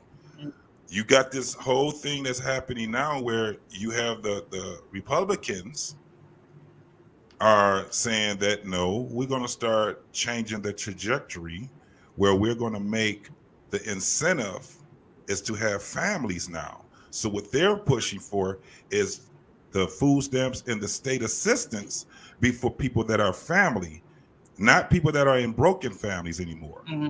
This is where Black Man was saying it yesterday on his show that this is a proposal now. This is why they're trying to make contraceptives illegal, as well as first it was the abortion, they got that knocked down. Now it's the contraceptives and the gay rights, and the gay rights. Now, Congress voted on that. Here's the thing. Rights too. Yeah, Congress voted on that this week. Okay, and can we say gay on YouTube? I did. I'm still monetized. It still passed, right? But here's the thing: one of the Republicans who voted against it, 3 days later went to his gay son's wedding. Yes. Voted against gay marriage, but 3 days later went to his gay son's wedding. Yes. And what a very gay wedding it was. And so they're getting rid of, because what they're doing. They don't even believe in it, JT. Right. That's what I was about to say. They're not invested emotionally. They're not invested. It's about whatever the people are saying. When you have the masses, this is where they're going with. So the money is not going to be into the broken homes anymore. The money is going to be with the people that are, what they call it, affluent. Mm-hmm. This is where the money is, because you're going to have really poor people and you're going to have people with money. That's just what it's about to be. And you can see it now. That's why Like, it's crazy where I work at. It used to be hard to get in, and it's a government job. It used to be very hard to get a government job. It is very easy to get it right now. And you have people that are either not qualified to get these, and these are easy jobs. You don't even need a bachelor's or a master's, but they're not trying to work because for whatever reason it was. I don't think it was just the PPP loans or I don't think it was just that. It's just for some odd reason these folks are not trying to work an honest job anymore. I don't even get it myself. It is very hard to hire people, not because they're looking, we used to have a problem with people trying to find a job and they can't find it because they were, underqualified or whatever have you. Now it's just the fact that you got people that are quitting jobs and not going to another job. And I'm talking about federal jobs. I've seen at least just in this year 5 people that quit and didn't have another job they were going to. That's part of the COVID reset. Yeah. When they shut down the government, people really start looking within and say, hey, I can do this for myself. I can do my own thing. I want to do my own thing. And that's part of that reset. Because you had a lot of people, they were just sitting at home for how long was it? 6 weeks? Yeah.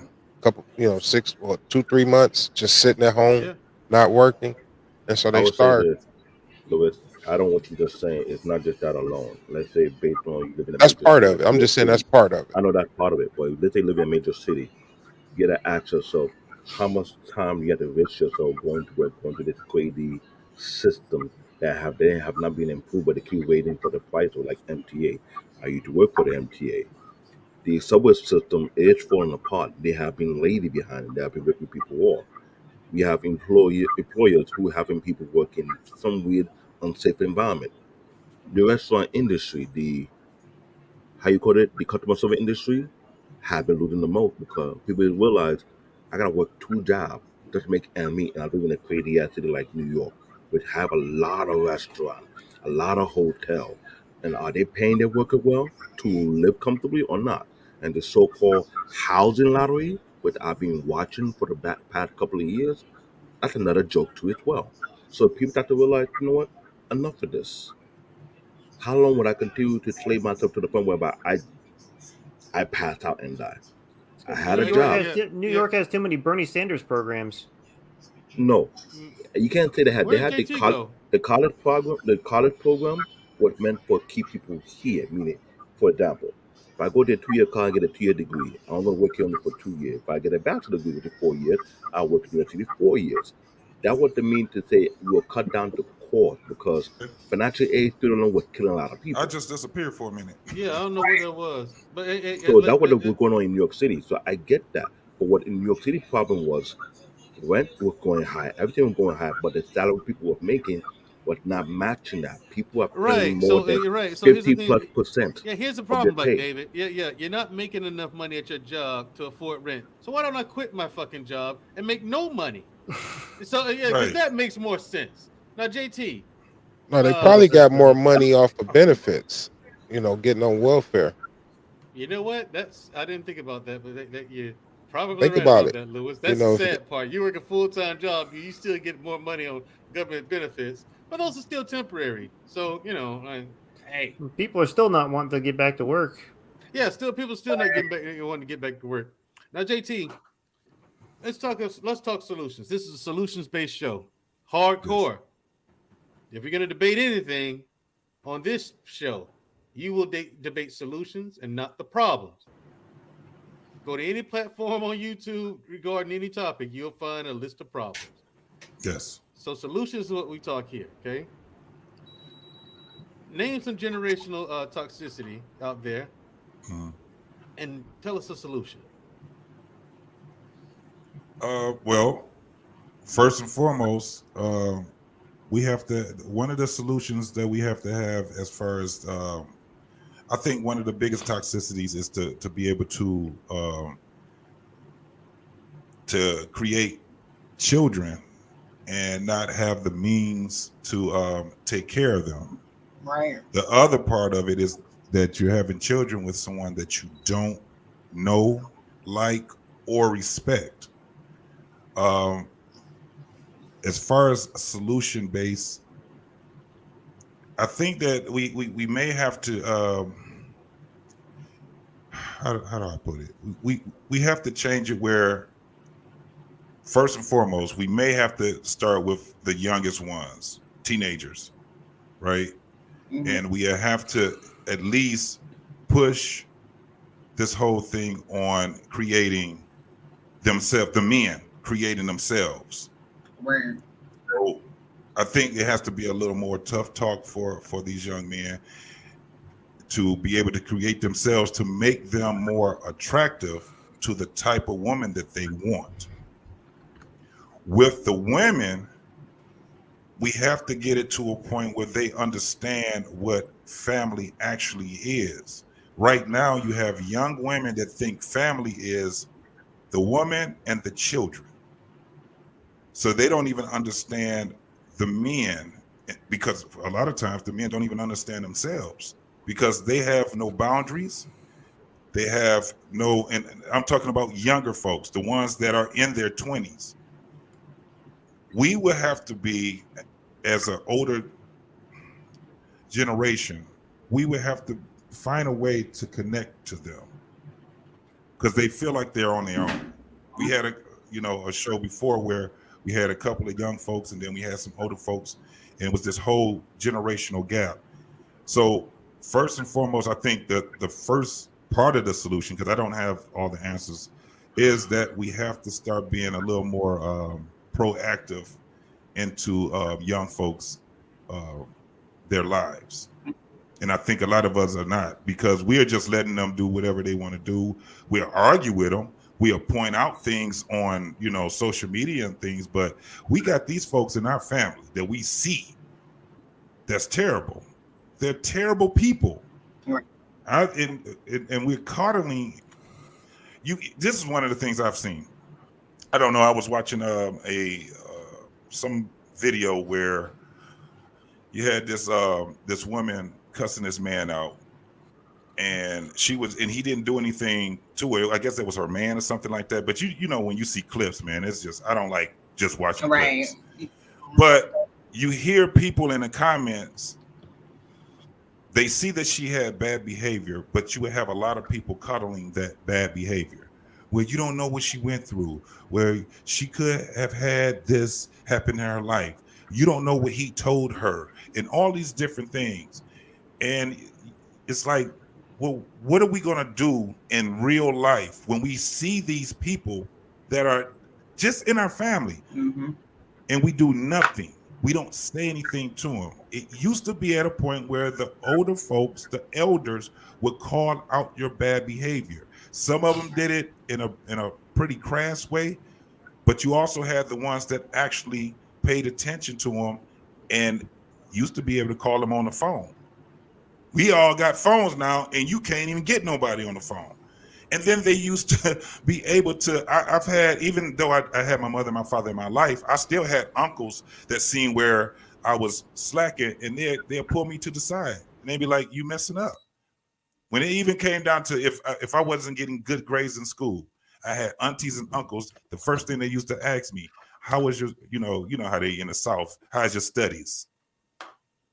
Do you really? Because my mother probably told him he got a D on his report card. I don't know what else to do with him. I got him in here. My auntie used to be like, well, this is the solution. I know a lady that does tutoring. We're going to get him some help, because my mother probably didn't know it at the time of how to get me help.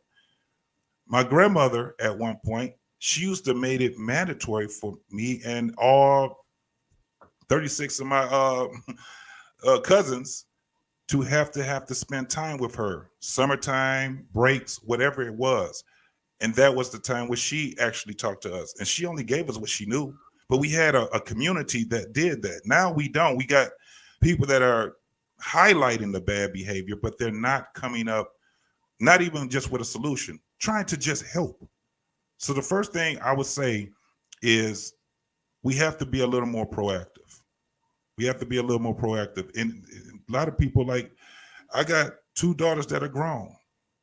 and they're in their own life. And it's very difficult for me to find out what's really going on in their life, but I still have to push for it. You know what I'm saying?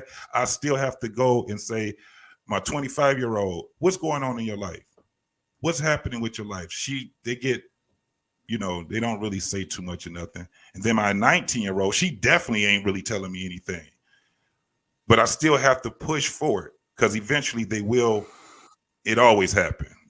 They would come to me, they would talk to me or whatever. I got a nephew the same way. I have little cousins that's the same way. When I did my podcast, I got 20-year-old cousins and stuff. They go on my podcast now. Now they're like, they got an outlet. They can at least say, hey, reach out to me. I got this issue. I want to see if you can tell me what your issue is. And then once I talk to them, the conversation is something that's going to be ongoing. And then it just happens. The guy that I have on my podcast, he's 28. I got him for a reason. He could be my son. No, he's 30 now. He could be like my son. And it's a lot of things that he does that he looks for me to just give him a little guidance. He's like, man, I had it all wrong. Just by hanging with me, that's how he comes. He's a little more vigilant in the world now. He's handling his business a lot different than he was before. Gotcha. Now, just tell me, what's up? All right, so, I just wanted. I'm sorry, I thank y'all for coming up, but we're gonna have to go to final thoughts because this has run over a little bit too long. So we're gonna start in clockwise position and go around. Wes, what are your final thoughts? That's counterclockwise. Whatever. Introducing New York Shoe. You're right. How you doing? Everything done backwards, ain't it? Just like that city. First of all, solar panels are cool, but ultimately they're crap. Don't depend upon them. Now, as far as generational toxicity, avoid solar panels. But more importantly, when you sit down and make a decision for yourself, ask yourself, what is the most loving decision I can make for myself? I think that if someone had taught me that when I was a child or a teenager, my life would have taken a different path because no one ever taught me that it was okay to love myself. And love is the only healing energy out there, not any form of hatred, but just loving yourself through whatever process you're going through to find a better tomorrow. Because there's been plenty of people that had pretty rough upbringings that did not bring that forward into their life because they learned how to get rid of that, love themselves, and pass love to their child because they figured out that it was okay to love themselves. I appreciate that. Yeah. Mm-hmm. Yeah. There you go. I mean, I can say that I wasn't taught to love myself either. I don't think my parents thought it was important that I love myself. Just be a good person. That's pretty much what. Manifest that shit. Yeah. Stop it. Just saying. All right. Final thoughts to you, JT.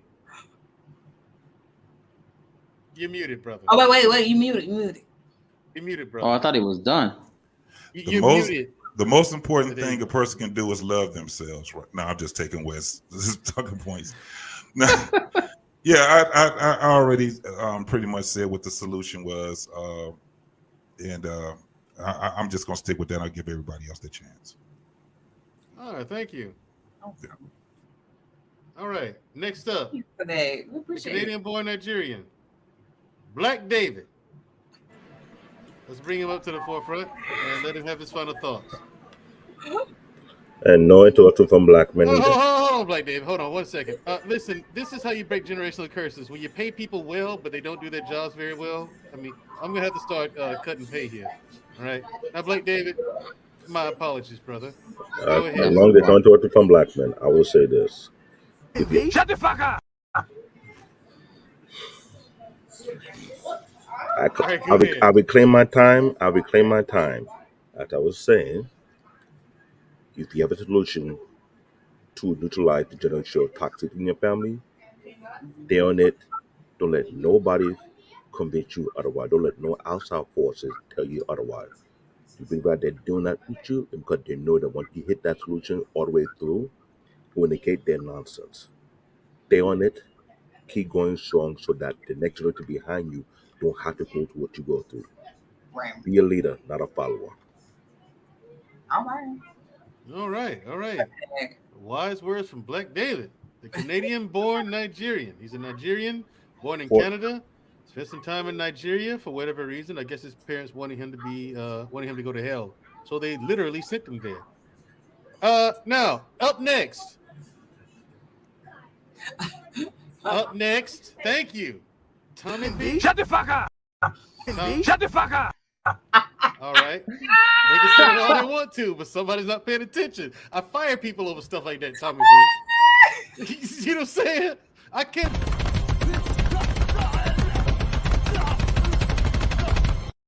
Shout out This to is why I can't Ip Man. employ black people. This is why you don't employ black people, Tommy.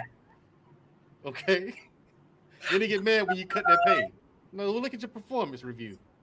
Tommy B, give us a solution to pick, like I said, pick anything in toxic whatever. Pick a goalpost, Tommy. Yeah, and stick to it. And give us a solution, bro. You're muted. You're muted, bro. Okay. No, I said the solution would be for each individual to figure out, you know, what toxic traits they're carrying and try not to pass it down to their kids. I think that's about the only solution that you could really come up with. I mean, other than that, I mean, some of the stuff, you know, is just natural. It's stuff that I be trying to stop myself from doing, especially around the kids and stuff, cussing and using certain words and stuff. Right. But I think it just starts with identifying those things that are toxic, and just trying to, you know, veer away from it, you know, or improving yourself so you're not even doing those things anymore. It's probably the best solution, to be honest with you. I don't know anything else that you can really do to stop a generational curse. Yeah, that's a simplified version of it. I got you. All right, thank you, Tommy B. Lewis, very wise man. Give us some of that old school wisdom. I think what JT said something that made a lot of sense is that going to the elders, sitting down with the elders, and the solution would be let's create some elders. You know, a 30-year-old grandmother and grandfather is not an elder, in my opinion. True. So if we create, you know, just take a pause and try to make a solution or take a conscious effort not to reproduce without being married, not to reproduce without being able to have resources to have a 2-parent household, I think that we'll go further as a group. That's it. Okay. All right. Thank you very much for that. Les and Lise, because he's Mexican. Leave the Mexican for at the end. It's Yeah. My boy Marcus like that. Listen, America puts the Mexicans last, so I will follow suit. Okay. So Mexican, I'm sorry, Marcus. We know you. that was an actual mess. Fuck up right there. I know. It was genuine. was I like it. Authentic toxic masculinity. I give that a pass. I give that a pass. But no. Yeah, I deserve that one. I did. There you go. Thank you, Black Man. Thank you. No, I was gonna say it's a great conversation. Thank you for letting me up here. I know it came late, but I want to show support to Shushu and Mandrell, and Black Man Unfiltered for letting me up. Everybody else who gave up great topics, solutions.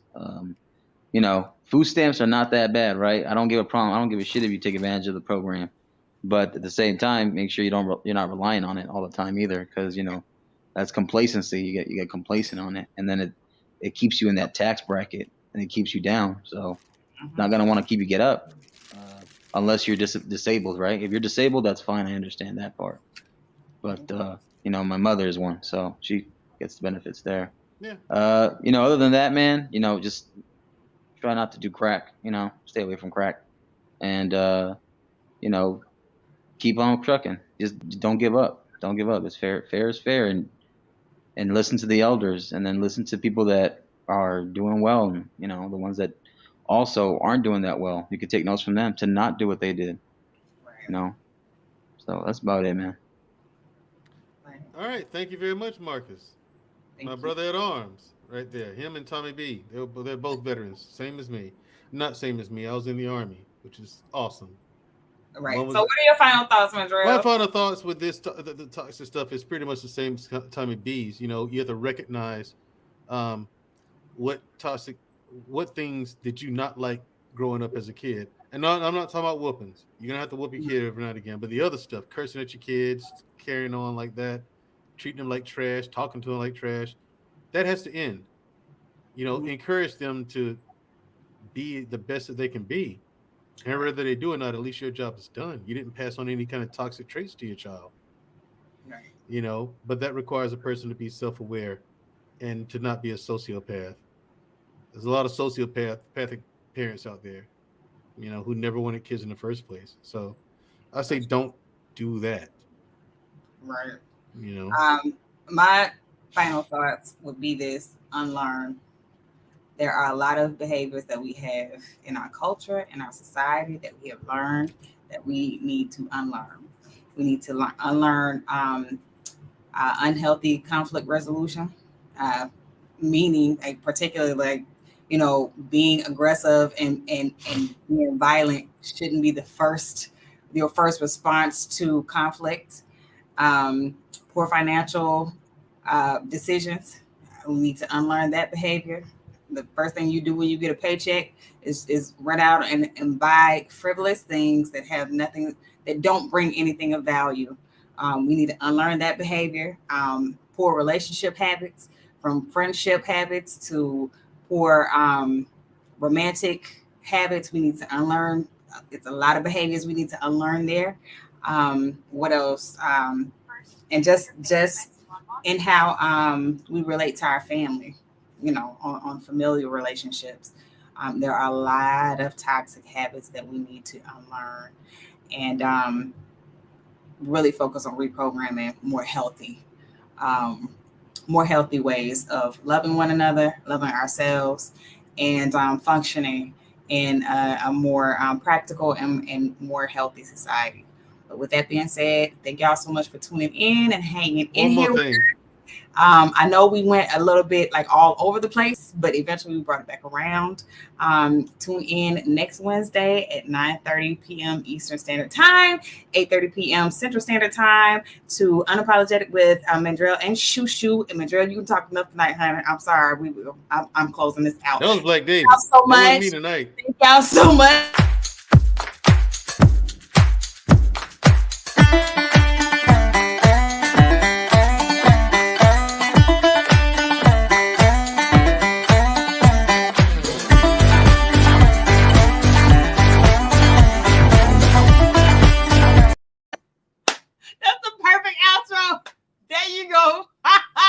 With that being said, we love y'all so much.